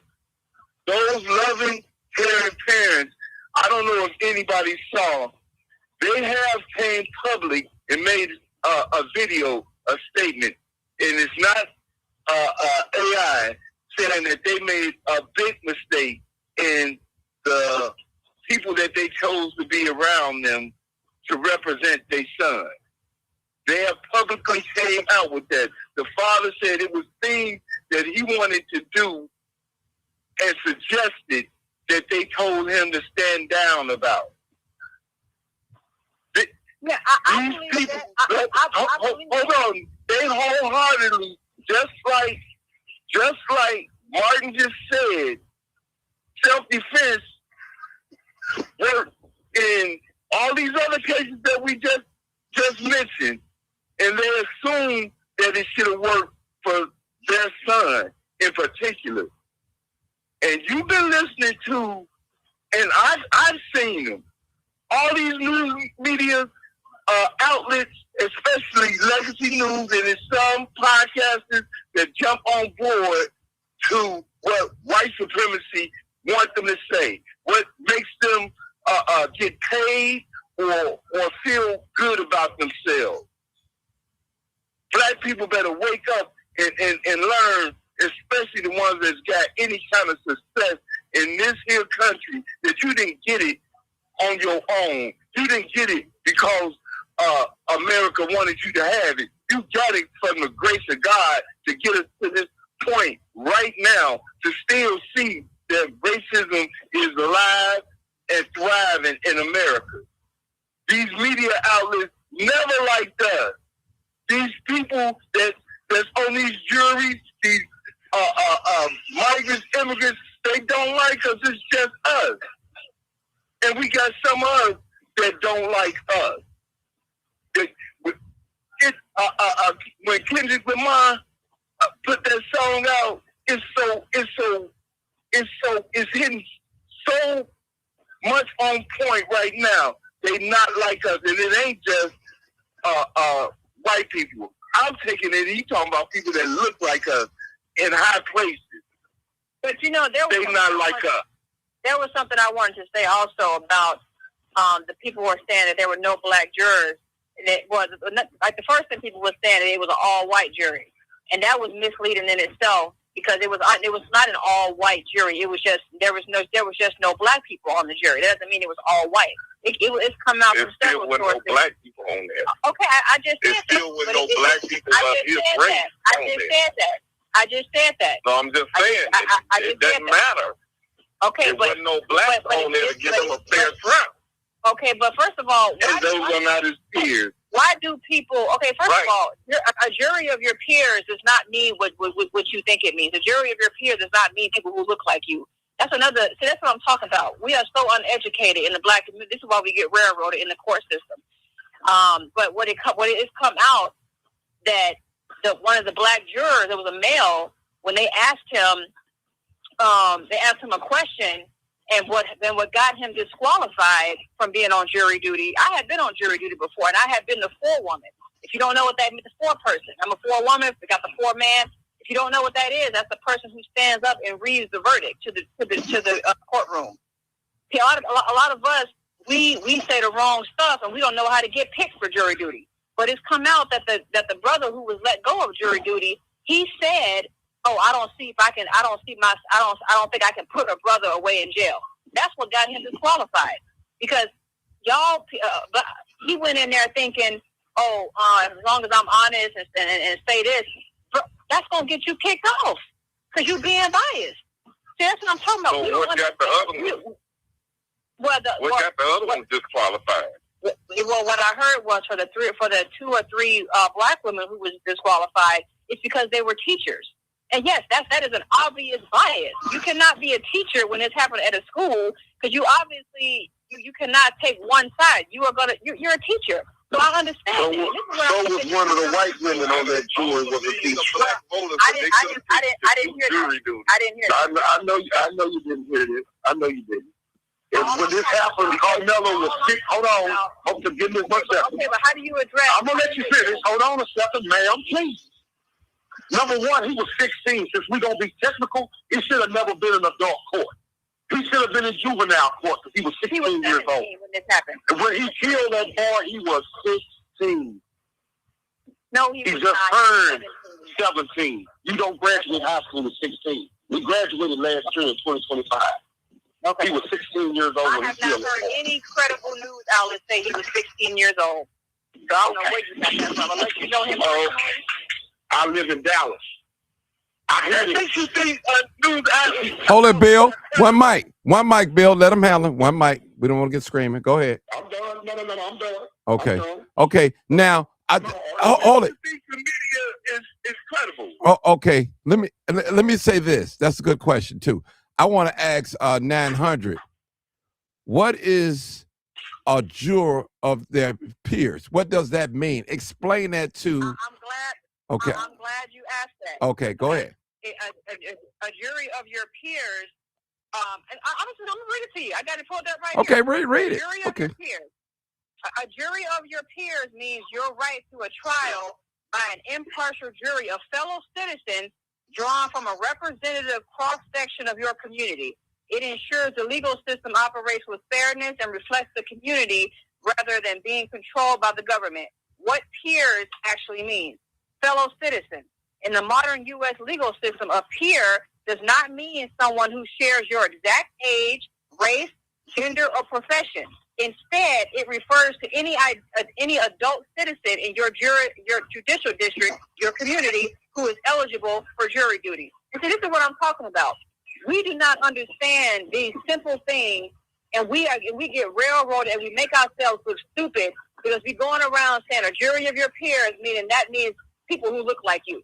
And so this is why people are laughing at us, and they don't take us seriously in this courtroom. And that's exactly why Carmelo's lawyer took the money, knowing that boy didn't have a fighting chance. That's why he didn't even give no pushback to the prosecution. He didn't even say, I object. He took that boy's money and ran. He said, I'm gonna get this money. The boy ain't got a case. But you know what though? the dad is blaming the white lawyer as if you know any lawyer could have got him off. This is what I said at the beginning. The boy should have just taken a plea deal. Any lawyer, any competent lawyer who really cared about this boy's case would have said, you know what, son, it's not looking good for you. The prosecution already has this and this and this. Your best bet is to take a plea deal. Let me find out what the state is going to offer you, and let's see if we can work it around. Hey, the state is offering 15. We probably can get you 10. You can be out in 8 with good behavior. That's what should have happened here. But see, his parents, I blame his parents partly because his parents wanted to make this about politics and race, wanted this to blow up and take it to trial, and he didn't have a fighting chance. This should have never went to trial. He should have pleaded out from the beginning. So a lot of this is on his parents because his parents thought, I'm going to make a payday off my son. It's going to be this. I'm going to make it national. He's going to be the next George Floyd. I believe his parents I refuse to believe it. No, but you know what? And these people live in a $800,000 house. You can refuse. Okay, his daddy is a lawyer. How do you explain There's something wrong with them if they believe how do you explain from the beginning? How do you explain somebody bullying you, attacking you, and you escaping the rain? Let me finish. I don't understand that. I just don't understand. How do you explain last year when this went down and he got his first round of GoFund money? The parents bought a new Escalade, moved into a new. That's a lie. That's the white. That was a lie. That was a lie. That's a lie. I'm telling you that lie. You buying into it. That's why you need black media. Okay. Well, look. Can I say something? 900. You keep listening to me. Legacy News. First of all, you keep saying. Let me say no. You didn't say more than enough. Why didn't they take that money and get him a competent lawyer? They had $600,000. Why didn't they? Because they was listening to that. They was listening to that.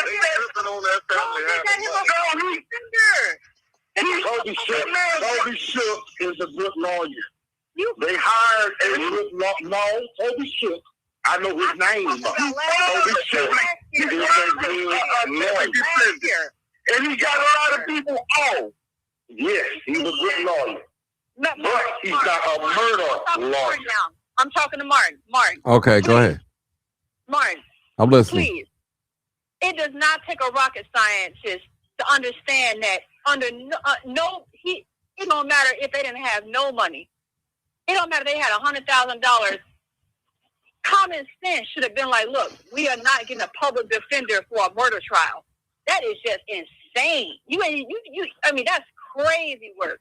Now, I'm talking about last year. I understand they had a paid lawyer this time, but last year, that's what I'm saying. They would have had a good paid lawyer last year when they first got that money. A good lawyer would have been like, man, we need to plead this out. We don't need to take this to trial.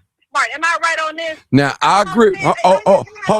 Well, I agree with you on that. I would have never got me a defender. I would have never. If I had that money, no. That move was a bad move. I agree with you 100% that. Now, what I do? Hold on. 900. Now, what I don't agree with you, I would have took a try. I wouldn't have plea bargain. Period. Because it was a warning. See, they take it as a threat. If you put your hands on me, you're going to find out. He didn't say, I'll kill you. That was a threat. A warning. They could take that and say it where they want. I'm just being honest with you. Mark, the language, go ahead. I understand, but after that lawyer that you would have hired the first time around, all that lawyer would have had to do was break down Texas Penal Code and break down what self-defense actually means and what it actually constitutes under Texas law. Okay. Not what you feel, not what you think it means. Right. If that lawyer could have broken it down to them and said, son, under Texas law, this is what they're gonna throw at you. Under this law in Texas, you do not have a fighting chance because what you did it doesn't fall under any of this. So your best option right now is to take a plea deal. Let me find out what the state can offer you, and they should have just left it there. But see, that's what I'm saying. People get greedy. Was he offered? Did they ever say if he was offered a plea? Because I haven't heard that. His parents didn't even say we were all for the police. The judge rejected that.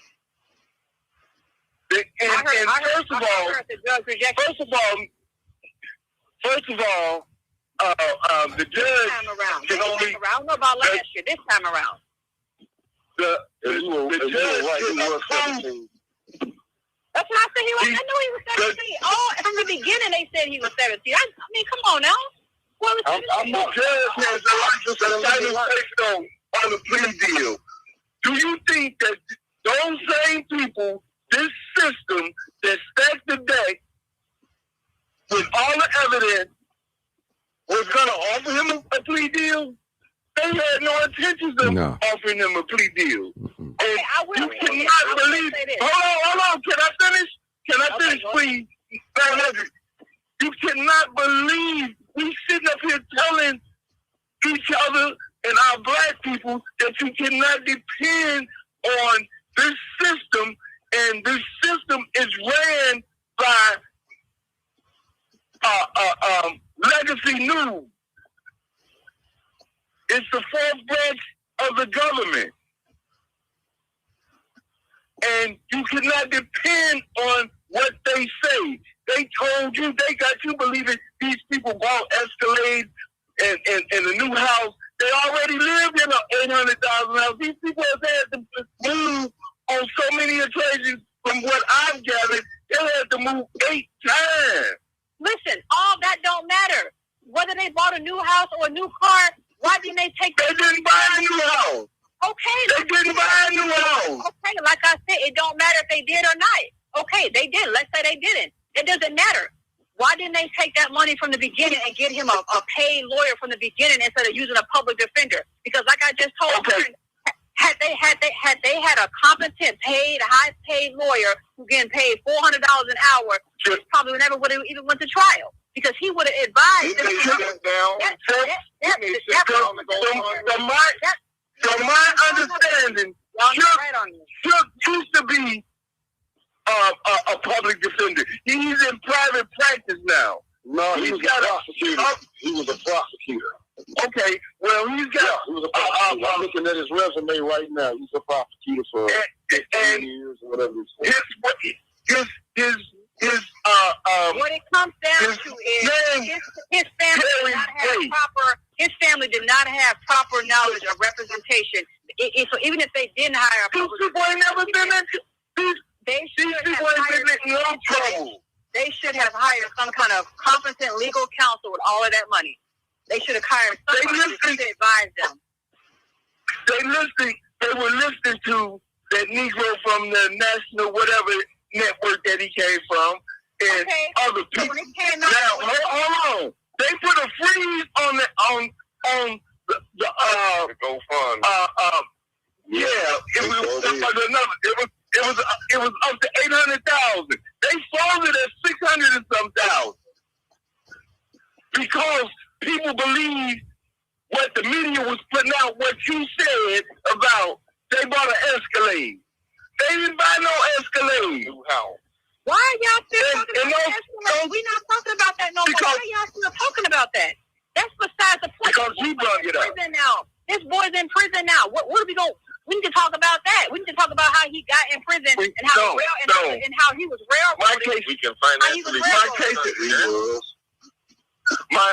in point is that people are listening to Legacy News.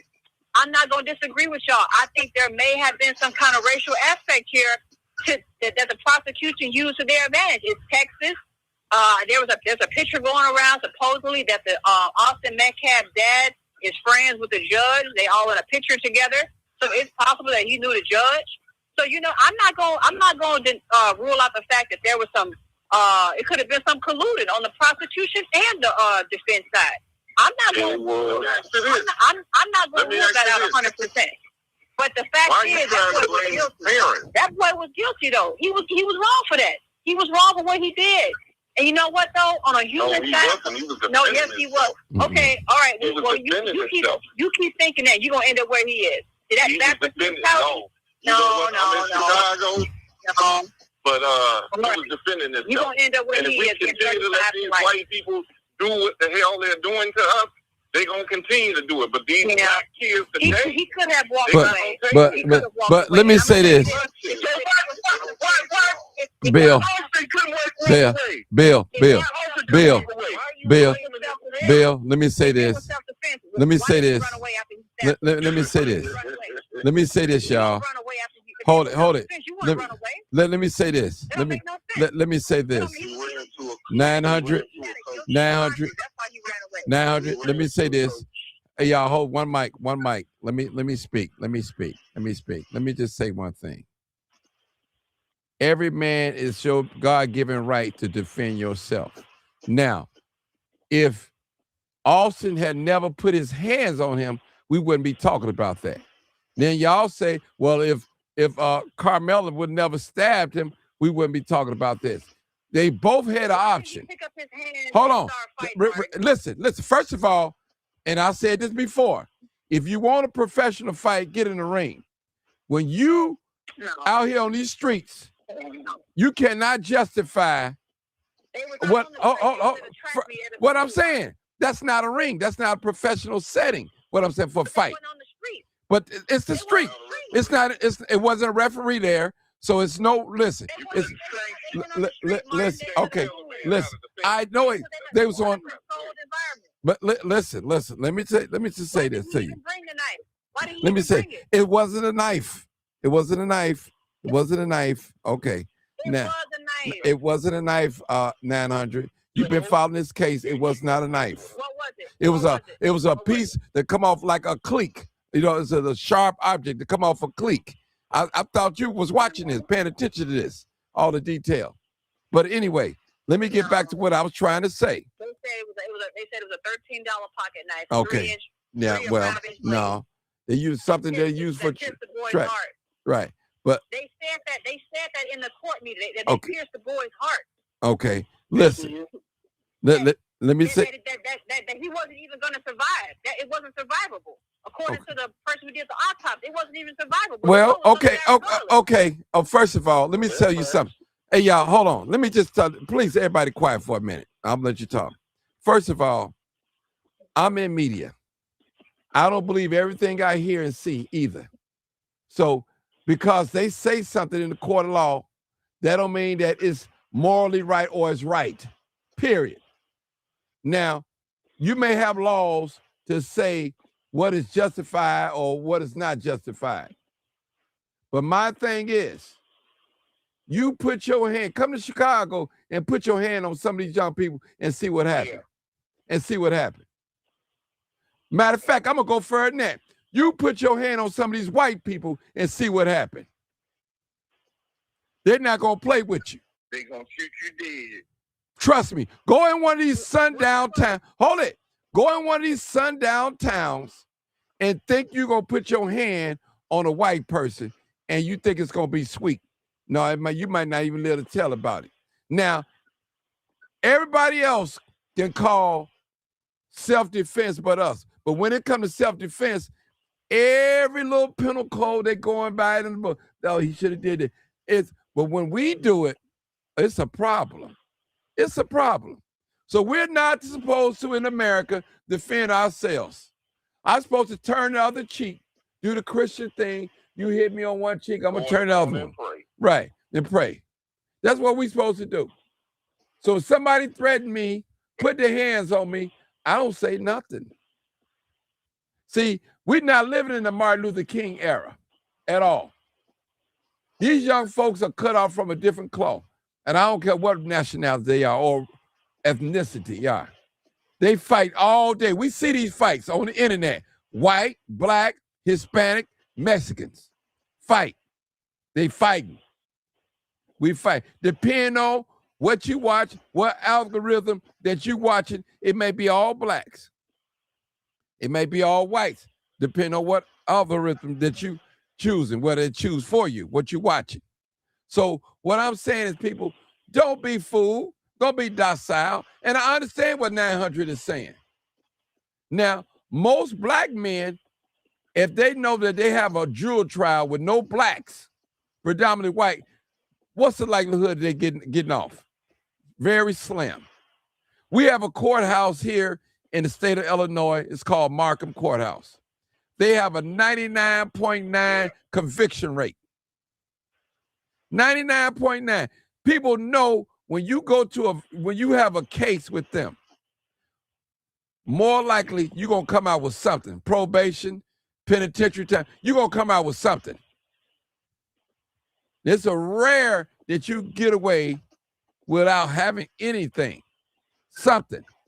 So what I'm saying, hold on, I got to tell the truth, Shane Devil. I'm going to let you talk. I'll let you talk freely. So what I'm saying is, black man and black woman, defend yourself at all costs, because I'm going to do mine. I'm going to do me. That's my God-given rights, to defend myself, and I'm going to defend myself at all costs. And you can't determine what level of force that I'm going to use if you put your hand on me, period. And I'll deal with the consequences later, period. I'm just going to keep it real with you. I ain't looking for no trouble. I ain't finna start no trouble. I'm not finna mean mug you. I'm not finna cut you off. I'm not finna throw my middle finger up at you. But if you put your hand on me, it depends on where I'm at and what the situation, I can't determine what I might do to you. And I believe I'm a peaceful person. I really do. I mind my business. I'm a little nosy, but I'm not going to put nobody no threat. I'm not going to threaten no man. But if you open up that door, I'm going to close it for you. And it may not be what you want. And see, it's that mindset, Martin, that got Carmelo 35 years. Yeah, well, and, hey. And you can say that can't nobody tell you how you're going to defend yourself, but that's right. You wrong. That's right. No, I'm not wrong. What's wrong? Hold on. What's wrong about what me telling what's wrong about that? I was getting ready to say it. The state is going to tell you that you're wrong, and the jury of your peers is going to decide if you're wrong too. So that's all I'm saying. Okay. Okay, hold on. According to their law, they're going to tell me I'm wrong for defending myself. And they might do. Yes. Right. So do the state law. They already constituted that what he did was not considered self-defense under Texas law. Okay. Under Texas law. It don't care about your feelings and what you think. It's right. According to the law. Yeah, according to the law of the land. What the show is about is that there's a two-tier system. But guess what? He might not have been in prison. That boy could have took him to the top of them bleachers and threw his ass over. He couldn't get his head when he pushed him down. If he was, ain't nobody looking at that fact. Ain't nobody looking at the fact. He said Austin had, he gave him a warning. If he was acting in, he gave him a warning. If he was acting, okay. If he was acting in, he gave him a warning. Why did he run away after he stabbed him? He was ran to a coach. Why did he run? Okay, first of all, why didn't he run to a coach the first time? Why didn't he run to a coach the first time? That was not self-defense. First of all, why did that white boy sit there and mind his damn business? You know what this comes down to? You know what this comes down to? Why didn't Austin go get a coach? Why didn't Austin go get a coach? Why did Austin adhere to the warning? Can you get control of the panel, please? Okay, go ahead, speak. You're not making sense. Martin, what this really, that's why I say I've been listening to a lot of different stuff, and what this really comes down to, I can see this for what it is. It's not about right and wrong here. It's about we want to see a black person get off because white people get off all the time. That's the What's wrong? Okay, hold on, guys. Hold on. It's hold on. First of all, let me say this. That's my mentality. I want to see a black brother get off because they do it all the time. Why not? What's good for them is good for us. What? Hold on. What's good for them ain't good for us either. So you telling me you could do something, but I can't do it. And you said we all created equal? Is that what you telling me? Now, come on now. You got a black brother. You got a black brother. And if your brother was in this situation, I know you love your brother, you would want the best for him. Period. You would want the best for him. But I would also tell him you was dead wrong, how stupid you are. I love you. Of course. And I'm sorry that you made this decision, but you dead wrong, and you gonna get some time for this. I hope you know that. Listen. That's what I would tell my brother. You could be in my. You could be in my corner. You couldn't be in my corner. You could not be in my corner. Trust me. You couldn't be in my corner. But true love tells the truth, Martin. But you know what, Martin? I want to offer perspective on this. Martin, I want to offer a humanistic side. Go ahead. Man, somebody using the bathroom? Go ahead. What I want to say is from a humanistic side. Okay, this I do feel bad for Carmelo. I do. I feel bad that he was a young man. I don't know if you know, but you can his father's page is public. They got pictures posted, all kind of pictures and videos posted of him when he was a little child. Well, okay. Well, let me ask you a question. Before, hold it. Why you feel bad for him if he was wrong? Okay, I was getting ready to go there. Go ahead. I feel bad because he was a young man. He didn't have any prior criminal history, and I understand, how young males' egos are. And he made this stupid decision, and because he didn't want his pride and his ego to be bruised, and he thought he was a tough guy. He's young and dumb. He's 17. Hold on. Where did this come from? He thought he was a tough guy. Hold on. Hold. No. You can't. I ain't gonna let you put that on him. We ain't talking about no thug now. We're not talking about no thug. We're not talking about nobody that's gang affiliated. So I'm not gonna let you say he thought he was tough. I just said that he didn't have any prior criminal record. No. But you say you thought he was tough. He don't carry himself like that. Because if he was tough, he would have fought head up. Austin thought he was tough too. That's what I'm saying. Austin thought he was tough too. This is a classic case of two young males with both with egos, both hormonal. They both trying to prove, hey, I'm a tough guy too.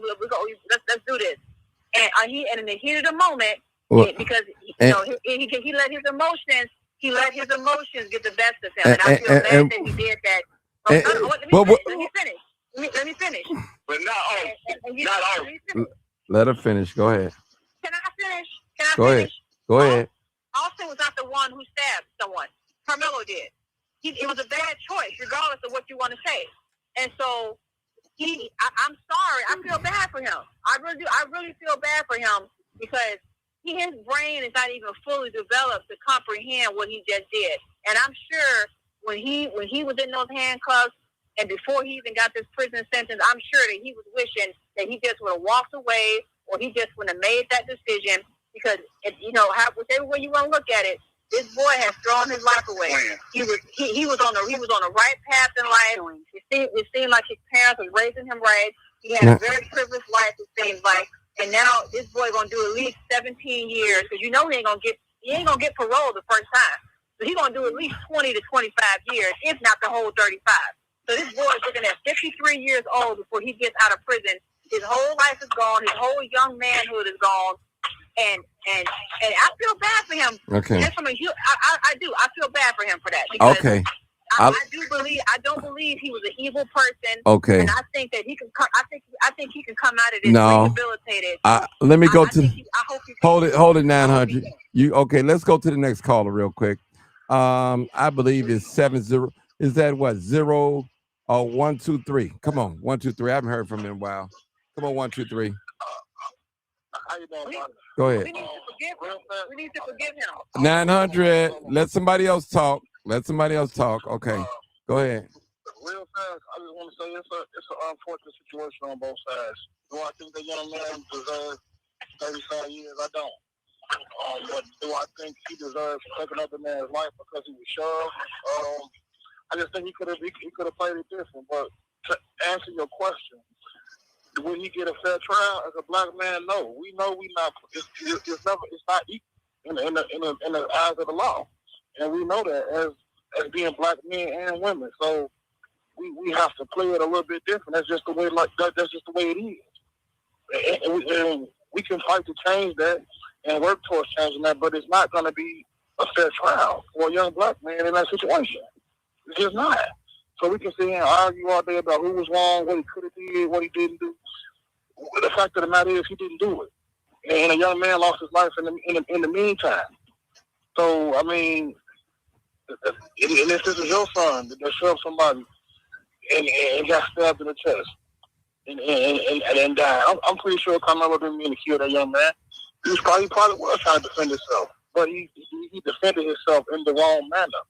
You can't use a weapon when somebody doesn't have a weapon. Exactly.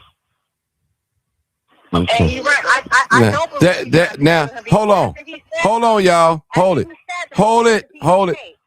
it. There are some exceptions to the rules, some people. You got a 6'5" man, 300 pounds, you got a 90-pound woman. Come on. But I'm just saying, there are some exceptions.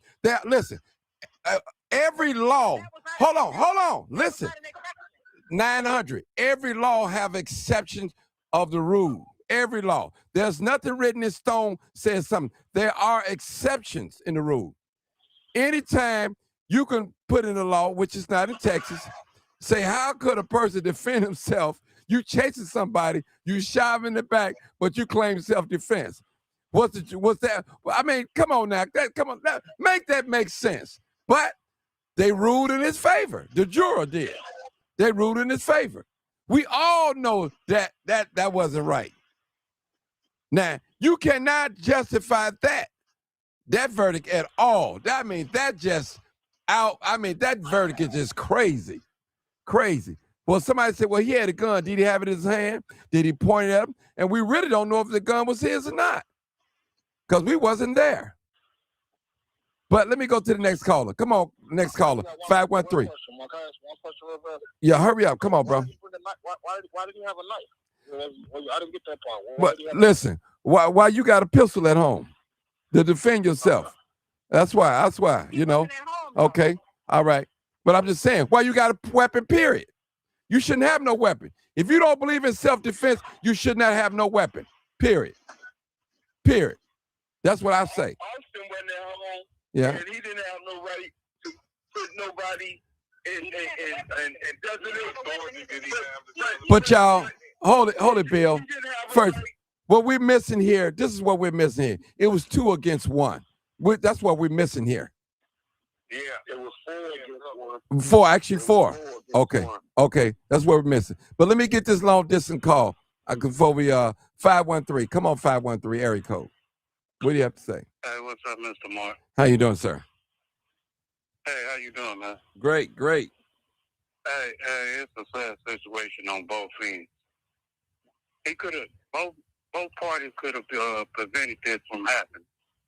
I'm not going to play this race card bait, because every man held accountable for their own action. I got a knife. If I really truly feel about my life is threatened or whatever, or in danger, I got a right to defend myself by all right, and all means. So, from the looks of it, you going under a 10, you could have went somewhere else, dude. You going under 10 for what? For what?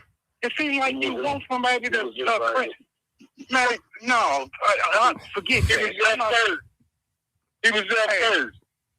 Man, he know he was. The 10 was there. Yes, he was. Okay. They came running from the and it was stated by the witnesses that they came from the elementary school under the dugout where they was told that they can't stay. And they came, he was there. Okay, it was raining outside, and dude said, and they walked up, you move around, Carmelo. He said, okay, I ain't going nowhere. And you put your hands on me, you go see what happens. You looking for that. That's like me coming on your block. I'm a GD, you a vice floor, I'm coming over here. What you doing over here? Man, this ain't y'all block, whatever. And then what? I up on y'all up on me, then what? Come on, man. It is not making no sense. Brother, first of all, let me say this, brother. No, let me say something, brother. First of all, you contradiction yourself, brother. First of all, this what you said. You contradict yourself. First of all, you said in the beginning that you believe that he have a right to defend himself. Now, so you telling me with freedom of speech, if somebody feel like they threaten me, and I tell them, if you put your hand on, so that goes to show you it must have been some words exchanged. I wasn't there. He's letting him know, if you put your hands on me, it ain't gonna end well for you. It ain't gonna be good. That's a warning, brother. That's a warning. That's not when you hold on. First of all, hey, hold on. First of all, if me and you, first of all, let me just say this. I believe warning come before destruction. He gave Austin the benefit of the doubt. He gave it to him. Austin killed himself, if I may say that. When you see, we got to remember, man, you don't know what mindset a person is in. I gave an example earlier. I don't know if you was listening. We've all met people that unalive themselves and say, we just talked to them.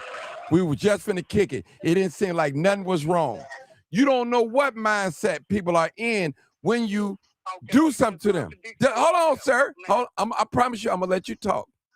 I promise you I'm going to let you talk.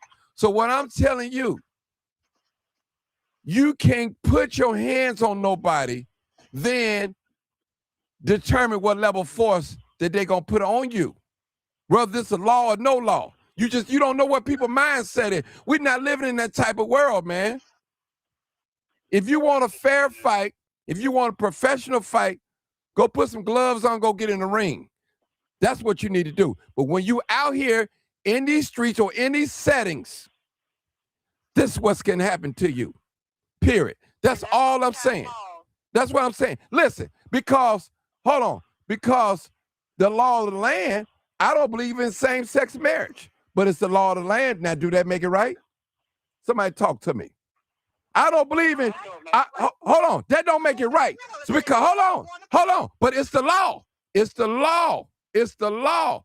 You can marry the same sex. It's the law. It's perfectly the law. But it's morally is wrong. So a lot of this things, hold on, I'm talking. Can't cut me off nose. Listen, because it's the law, that doesn't make it right. We have, listen, the nature of a man is to go out there and hunt and provide. When you don't allow a man to do what he do, that's why you're going to see crime. A man going to eat. You can't bottle a man up and say, hey, just sit down, don't do nothing, wait on us to feed. A man, natural instinct is going to go out there and eat. Now, I don't know what struggle you've been born under or whatever. A lot of us had to go out and do what we had to do in order to get some money. Now, I'm not blaming the world and say, yeah, I'm just saying, I'm just keeping it real. I'm keeping, listen, whether you like it or not, brother, this is real. No, I feel you. Now, what I'm saying is, I'm not going to put, hold on, I'm not going to put all the burden on Carmelo. There were two young men there. Two young men had a verbal altercation. Yeah. It was a verbal altercation. We're not talking about that. We don't know exactly what was said. I know. Okay, what I'm saying. All right. We don't know what it was said. We don't know what Austin said. Austin could have said, hey, you come under the tent, I'm going to throw you off. I'm going to throw you out of here. We don't know what he said. So I don't believe that Mr. Carmelo Anthony, or a young man, came out with a maliciously and say, hey, I'm going to kill Austin today if he say something to me. I don't believe that. First of all, number one thing. You don't know what a perfect man is. Okay, what I'm saying. First of all, do you know what first degree murder is, sir? Sir, do you know what first degree murder is? Yeah, I know what first degree murder is. What is it? Tell me. First degree murder when you already know, you premeditated up in your mind that it said that you go kill this person. That's first degree murder. Okay. Your man already said and made up. Okay. And okay. That's what he said, don't touch me. And he knew, man, you could have went home, dude. Well, you was on social media with guns and all that. Well, what about Austin?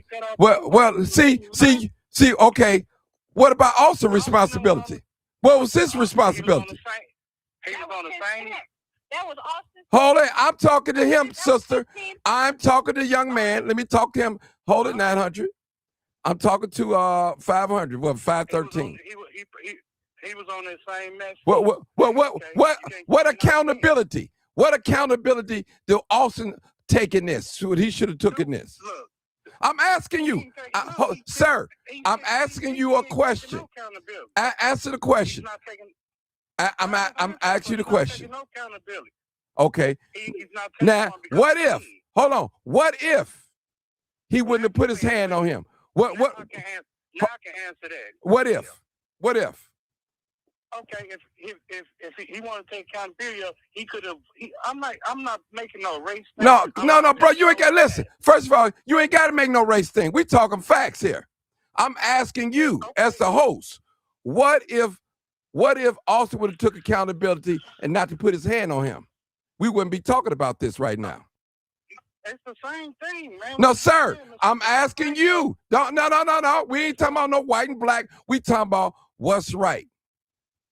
Did Austin have a right to put his hand on Carmelo? You know that, Mr. Johnson. No. I know that. I wonder if you know that.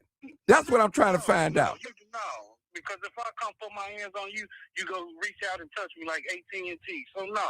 Okay. No. It's okay. Not like that. You know, okay. Now, so we saying. Put your hand on something. Right. Okay. Now hold it. Hold it right there. Hold it, sir. Hold it, sir. So now that's my point. One man is lived to tell about it, and one man died, which is a tragedy, whether they're white or black or whatever. It's a tragedy. There's no winners in this case at all. There's no winners. But I'm going to tell you this. From winning in the case? I said there's no winners in this case. Listen, sir. Listen. Listen. But I'll tell you one thing. If I was an attorney, I would have loved to take this case. Here's a man. His character speaks for itself. We're not talking about no thug.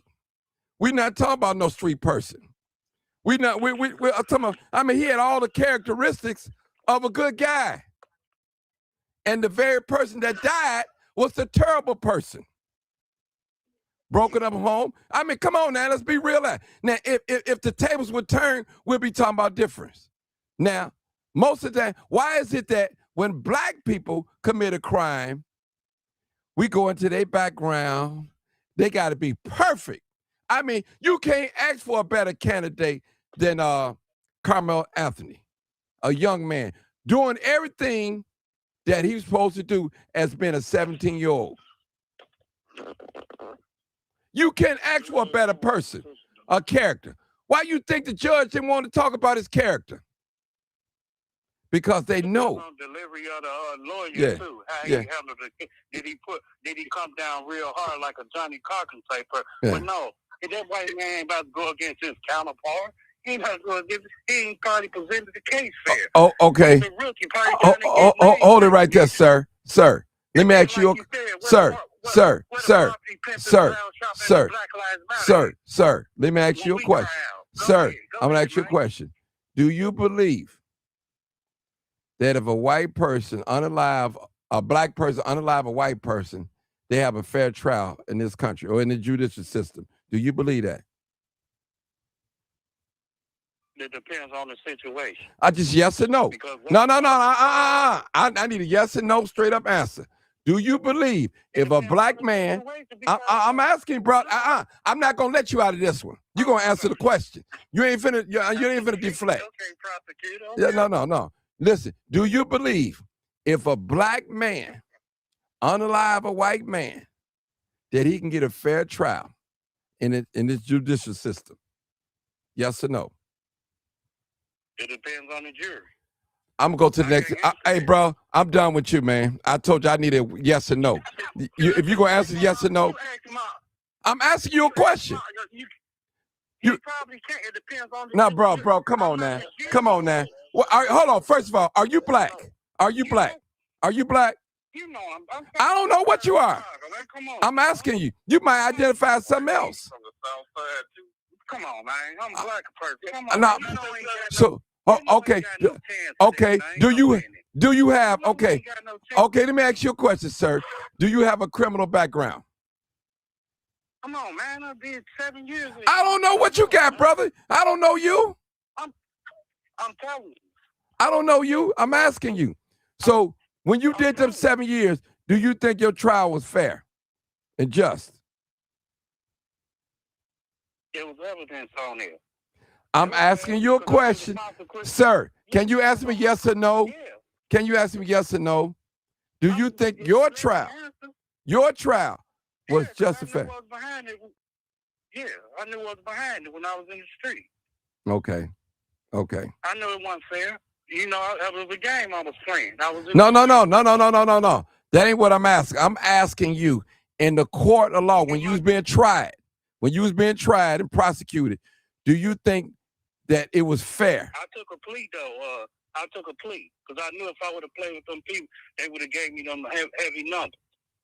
I had low numbers, but if I would have took it, like my brother, he took it. He took it to trial and got more time than he expected. He got double numbers instead of single. I got single. But if I would have took it to trial, can I say something just real fast? A black person committing the same crime a white person commit is gonna get more time. That's just statistics. Yeah, I understand that. No. Hold it. You 513. You must don't understand, cause I asked you that question, and you said, "Well, it depends." You know, I asked you the question. So, other words, but let you what? Man, most of the time, I can't really answer that because I'm not the jury. But 9 times out of 10, they gonna hang us. Who is they? Hold on. Who is they? The white folks gonna hang us. The jury, the judges, whoever in them sheets, they gonna hang us. Why you think they gonna hang us? They fair? They shouldn't hang us. No, some of them not fair, man. Some of them not fair. Just like. Hey, Bill, hold on. Hey, Bill, you see what I got to do to get the answer out of him? Bill. Johnson. Bill. No. Hold on, brother. See this brother right here. I'm gonna tell you what. This is what I pick up from him. He's not honest, brother. He's trying to wiggle his way out here. I understand him. I understand his point. Johnson, y'all making everything about race, man. Okay, hold on. First, you just said something about race. Hold on, brother. Hey, Bill. Now, didn't he just say? Hold it. Hold on, y'all. Hold it, Marcus. Didn't he just say? I know them people would a railroad me. Who is them people? That's race. You talking about white folks? It ain't gotta just be white folks. But no. But that's what you just said. I'm going back what you just said. You just said I plead bargain. You said I plead bargain because I knew them people gonna railroad me. Who are them people? You said the white people, the white judge. That's what you said. Now you made it about race. I'm saying y'all be really making stuff like everything. You just said race. It is. It is. Everything don't have to be about race, man. It is. Can I say something? Y'all, that's oppression of a man. That's oppression of a man. What? Everything's not. Okay, brother. How old are you? How old are you, brother? I'm 46, man. You 46. What's your education level? I graduated, man, from Harper High School. Okay, Harper High School. When the last time you read a book? What I read, this guy that I work with, I read his book. Okay. What's the name of it? And everything is Cincinnati. Okay, Cincinnati. Okay. So how you think America was built? Was it built on race or wasn't built on race? It was built on race. Okay. Hold on. I'm gonna ask you another question. Who faces on the money? Who faces on the money here in America? Who faces on the money? Yeah. Come on, the white people. Okay. Who? Hold it. Who runs the police department? Who runs the police department? Yeah. The mayor. Okay, The marriage fee okay. Let me do it this way. Who's the president of the United States? No, man, you Trump. And what color is he? Okay, what's your logic on it? No. Just answer the question. That's all I'm asking. Okay, What he's color white. is he? He's white.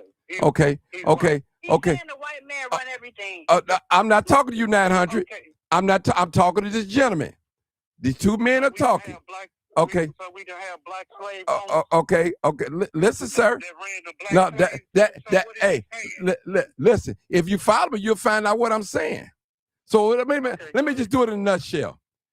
You give me an answer, and I'll give you a minute to think about it. You name me one thing that the white people don't control in this country, as far as the business, the education system, the judicial system, the police department, or the health department. You name me something that they really don't control. In this country or other country? Sir, I'm talking about America, where you live at. You saying what they don't own?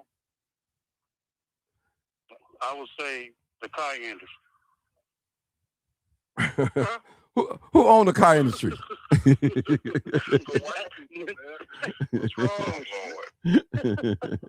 I love that brother, though. I love that brother. Brother, keep watching the show. Because he's not making any sense, man. Well, no, just say you're not understanding what I'm trying to say. It ain't that I ain't making no sense. I think other people on this live get what I'm trying to say. You're not getting it. That's what I'm saying. You trying to make everything a race thing, like it is. The white man own this. No, it's not. You got brothers out here, billionaires out here. How many? But they don't own the flow of water that come in our neighborhood, so that don't mean nothing. How many billionaires you know? The white What that mean? You said what? It's at least about 8 billionaires in the United States. Eight. You said. Hold on, Marcus. Hold on. He said it's about. Marcus. Permission from who? Hold on. Permission from who? That's how the elite Sir. work, man. You gotta have permission to be a billionaire. Who? From who? That's how the government work around it. Sir. Who? Who is? Yeah. Tell me who. You got 150 elites that runs the country. Who are they? Ain't no damn ignorance, man. You got the Rothschilds, the Buffy, Gates, all of them. And they all white. They all white. Man, you got a white girlfriend. Hey, man, you got a white girlfriend. Tell the truth. You got any mixed babies at home? You got any mixed babies at home? Come on, talk to me, man. Let's talk. Let's talk, bro. No. Ain't no y'all. It's me talking to you. You got a white girlfriend. No, man, no, all my kids black. Okay, ain't nothing wrong with that. I wouldn't be mad if you had a mixed girlfriend or white girlfriend. I wouldn't be mad at you. That's what I love. That's right. I'm not a hated person. No. You love who you love. That's why I ain't got nothing. No, I just. You don't have the proper knowledge on how to deal with the world. And know how the system works, brother. Man, y'all try to make everything. I know how the system works, but y'all, we not on grandma no time no more. We not on grandma no time. No, we ain't on grandma. Y'all, everything y'all make sense is believable. Everything's got to be about white this, race this. Come on, man, grow the hell up. So the man you said what? Right? Who do you work for? To the Jews, brother. The man you work for. Oh, we are way off track. I know, but listen. All right, y'all. All right. Okay, brother. Okay. Hey, brother. Listen. I remember. Let me say this. Let me say this. Let me say this, brother. Let me say this. Sir. We all. Some of us don't need no leader. We don't need no. It ain't got to be no. Why we got to have somebody lead us? You know what I'm saying? Why we got to have somebody lead us? Why? I'm just saying, you got all these. Did you do the no kings and all that? Right. Were you out there with them? No, I wasn't out there with them, sir. No, I wasn't out there with them. Okay. No, I wasn't out there. I don't believe in none of that. The Black Lives Matter. Listen, sir. You listen. First of all, you ain't got to believe in it. Hey, listen, you ain't got to believe in it. You ain't got to believe in it. You ain't got to believe it because, hey, listen, sir, we don't have to have no. Why we got to have a leader? Why we got to have a leader? You need somebody to lead you. You need somebody to lead you. No, somebody must have led that dude in that courtroom. Yeah, listen. Let me say this. Hey, brother. Listen, brother. I guarantee you, you're a felon, right? Are you a felon? Of course. Okay. Certain jobs you can't even work. You can't even work certain jobs because you're a felon. I put my trust in God. I don't put my trust in man. Come on, yes you do. That's your problem now. No. You trust in man. You trust in man. Don't. It's impossible. It's impossible not to trust. Listen. Okay, listen. that's your belief. No. I'm gonna prove to you that you trust in man. I'm gonna prove to you. I'm gonna prove to you. How old are you? You just asked that. I'm asking, how old are you? 46. How you know you're 46? Who told you was 46? Man, your logic is weak, dude. Hold on. Who told you was 46? The man that signed his birth certificate. I know it. Hey, he believe him. I know it. Hey, y'all, I got to end this program. Hey, y'all, I love it. Bill. You want to have this King's economy joke. No. I'm trying to be real, man. Now, listen, y'all. Let me be real. The point I'm trying to be is, hey, look, Johnson. What I'm saying is that you just can't sit up there and say, hey, twin, my nickname, twin. You ain't gonna never get in job or whatever and stuff. You ain't none. You ain't go to school. You sell dope and you're a felon and all that. I'm not believing in man and what you're saying. I'm believing God. I'm praying. You probably never experienced racism in your life, but it has happened. What do you mean? If he been to prison, Hey fam, check this out. Hey Charlie, check this out, Joe. Check this out, Joe. No, check this out. I was in Mississippi, Joe. Look, I was in Mississippi for 4 years. When I got down there in 7th grade, dude, the principal of the town said, "Why should I let you boys in my school?" I said, "Who the hell are you talking about?" "Oh, you boys." So what are you talking about? I ain't never experienced racism. What's wrong with that?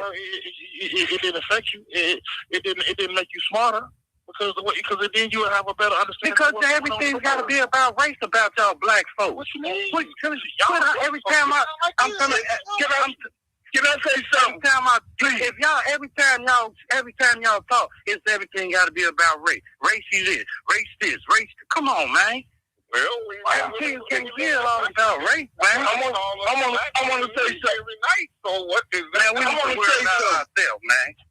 Let me close with you. Can I say something like that other case on the news every night? Man, put black on your job application. Is that not me? No, you don't. You ain't got to put black on there. You can put us. What the hell you mean? We talking about race. We live in race.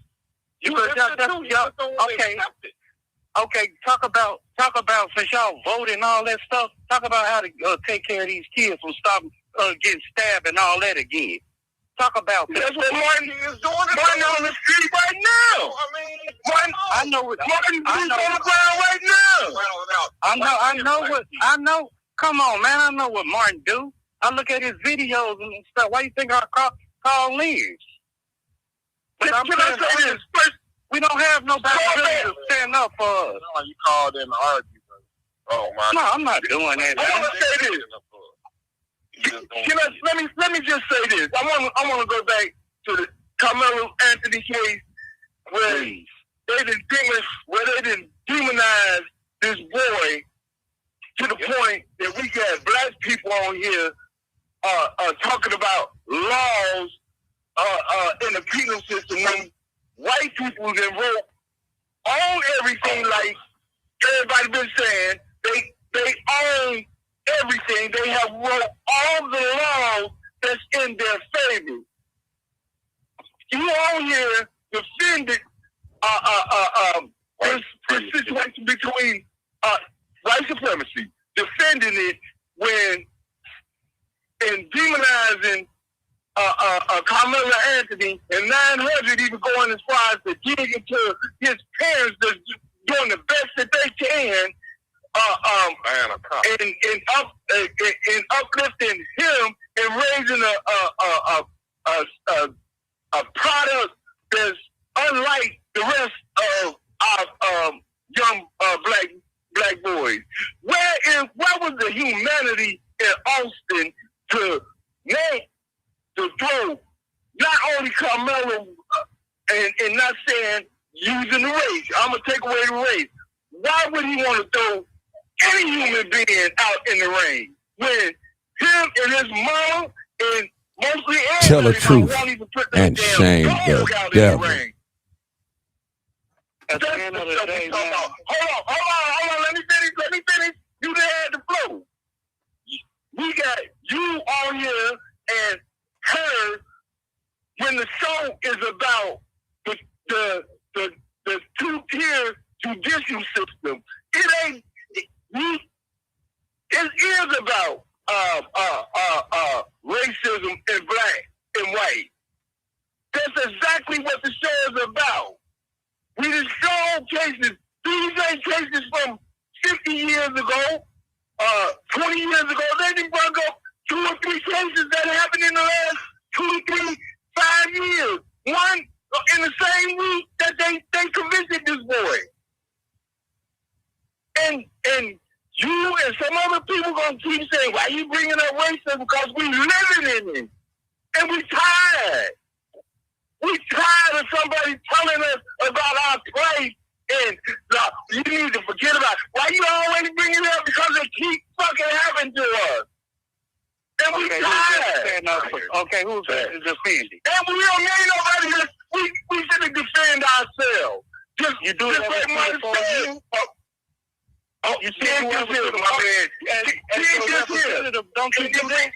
And it ain't just started with this generation. My generation. You put your damn hands on me. You put your damn hands on me, and I'm going to defend myself. That's the way we raised, and you see a change in white supremacy. You have seen somewhat a change. They come out and act a fool, but we tired of it. You're not going to put us in a place where we scared, like in my grandmother's age, where they were lynching people and people said they in their house knowing they finna string them up. It ain't happening. And we ain't scared to go to jail. You done been in jail, nigga. Oh, shit. No, Bill. Hold on.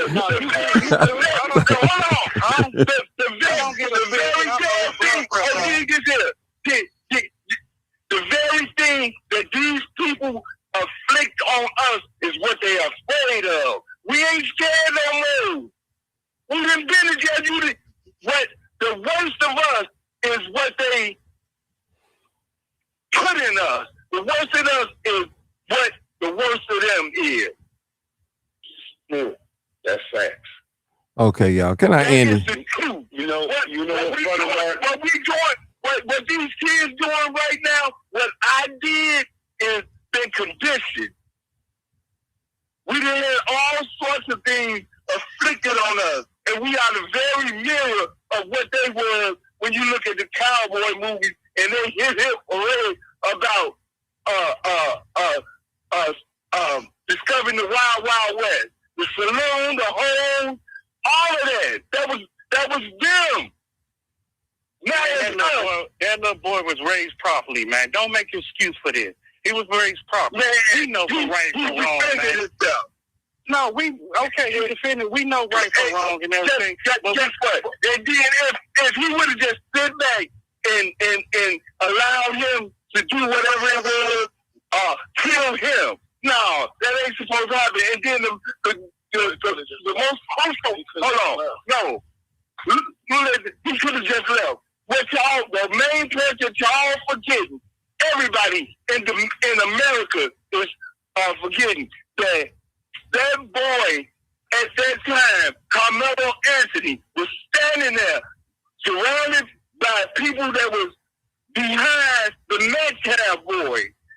Both of them, he looking at two. He ain't looking at one person. He looking at an identical twin. There's both of them bigger than him. Come on, man.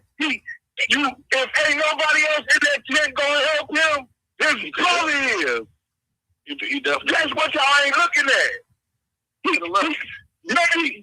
Wait. You think he could have left?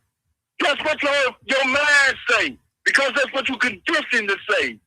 That boy looking at when hold on. If you from the street, if you didn't live right, if you know, and they ain't even got to look alike. If you know you got a confrontation, words or whatever, stuff to pop off, and his brother there, you got to fight both of them. Now, you ain't no ifs, ands, buts about if anybody else contending him. It's an identical person, 2 twin towers, right there in his face. Tell me that boy didn't have to defend himself. Going to the streets. Was it self-defense? No. Was it self-defense? Yes. Was it defending himself? Yes. If you looking at 2 twin towers, you wouldn't allow, hold on, Bill, because you wouldn't allow another man to put his hands on you. Now you can talk all that crap you want. If I put my hands on you, and you a man, it's gonna be a response from me, and I can't determine what with what. Well, this is 2026. Ain't no blows. We coming out with knives or guns, brother. One of the two. Pick your choice. Oh yes, it is. Because you put your hands on me, I'm going to kill your ass. You hear me? You put your hands on me, I'm going to kill you. Yeah, because that's the law, bro. I don't give a damn. I ain't scared. Boss man, that's true. Ain't nobody fight no more, man. Nobody fight no more. What world you living in? Just like down here in Cincinnati, dudes is go ahead. My point. What I'm saying is, if somebody hits you with their hand, you can't use a weapon. That's just the law. No matter who says. Somebody personally says who? The law. If your life's not at risk, because somebody shoved you. That's it. You keep telling me. He didn't shove him. Hold on a second. He didn't shove him on the ground. He shoved him down on metal bleachers. He put that boy life at risk when he pushed him. He wasn't pushing him on the grass. He didn't push him down on concrete. He pushed him down on metal bleachers. And it was 4 of them surrounded him. What the judge didn't allow was to show him the part where the other 3 boys jumped in on that fight. They airbrushed all the pictures of the boys with the bruises on his face, the scratches on his neck. They shot him. Y'all didn't hear that because the judge wouldn't allow it. We can't go jogging. Hold on, let me finish. I'm going to finish this up. They did jump him. They wouldn't have showed the whole video. They did. They jumped him. No, they didn't. They surrounded him. How did you see the video? The video has never been released. The video has never been released. The witnesses were black. Because the people who were in the courtroom said when they saw the original video that he had got jumped. But the judge decreased the video to 10 seconds. They didn't show the whole 30 seconds. They showed the push, and they showed, I know you didn't. Because you don't live in Texas. We not going to get the real recording. We're not going to see the video. So now I'm going to make this point right here. I'm going to be through with this. Because Texas justice ain't Midwestern justice. We can't go jogging without them chasing us down in their trucks and shooting us to death. Well, boy can't leave his house and run to the store in a rainstorm without a hokie chasing him down and shooting to death outside his daddy's apartment with two cans of juice in his pocket. A boy can't go to the store with a backpack and run 130 yards and get shot in the back. No, we were talking about race. We talking about this case in particular. We don't see black folks. No. We don't know the real about that Cyrus dude. About which one? I do know he got shot in the back and he died. He got shot in the back. Well, after that, what happened? Died. You don't know if he died or not. You don't know. He'd have killed him. He wasn't a YN brother, because if he had a gun, he'd kill that child. We know the game. These kids don't play. Okay. Well, you know what kids play, they got guns. Come on, man. If them Yankees wanted to kill them in that store, they would have been killed him. They would have been more in the right. They would have been more in the right in killing him in the store than chasing him 130 yards into the woods and shooting him in the back. Evidently, he must have upped on him outside. Water that he didn't even steal. Over bottled water. Over 20. You're not gonna really. We not gonna see the real video. You don't see the real video, man. There wasn't no real video for this one. So they didn't add no video when they chased him out the gas station, whatever the store, convenience store. We don't know the real. I haven't seen it. But they know the store. But we do know the store was 130 yards from where he died. Let me tell you. We do know that. That is fact. Came out of his shoe. Okay. That's how he was running. Okay, last year in Cincinnati was a brawl. It was nationwide and all that and stuff. They thought they was gonna see the video, but they didn't see the real video. When they got in courtroom, they showed the real video. They convicted 7 black people. The Russian and the white girl got off. So you're not gonna see the real McCoy, man. They just go get you a snippet and get y'all black folks all razzed up on social media and everything. Oh, this racist. I'm not razzed up. That's what I'm saying about John. Chicago. We had Okay. Okay, y'all. Okay, y'all. No, I think that's He it. was dead wrong on that one. Hey, y'all. Van Dyke story. I gotta go. I appreciate wrong on shoot this ball Look. 130 yards from the store. y'all. I appreciate. Listen, I appreciate all the comments, people. We're gonna end it right there.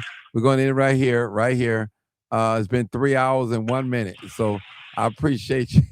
I appreciate y'all. Thank y'all for all y'all personal opinions. Thank you for the truth. Hey, I tell you, y'all got. Hey, I haven't done a 3-hour show in so long. I don't even know what it's like. I'm telling you, y'all got me tonight. Yeah, Platform, man. yeah, I know. I know it, brother. I know it. But listen, I appreciate y'all, man. I really do. Don't let nobody think I don't.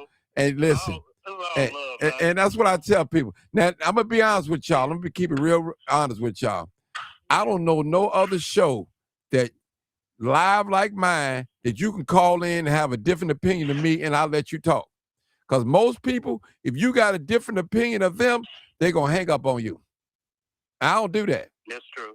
They're gonna hang up on you. I don't do that. I let you talk. Even if you don't agree with me, that's cool. It's cool. You know what I'm saying? As long as we ain't cussing each other out and disrespecting us like that, I'm cool with that. Yeah. I'm cool with that. We got listen. He called me a He did. I was offended. Hey, yeah. You'll be okay. 900. 900. Go ahead. I'm finna go. Go ahead, 900. I'm finna go.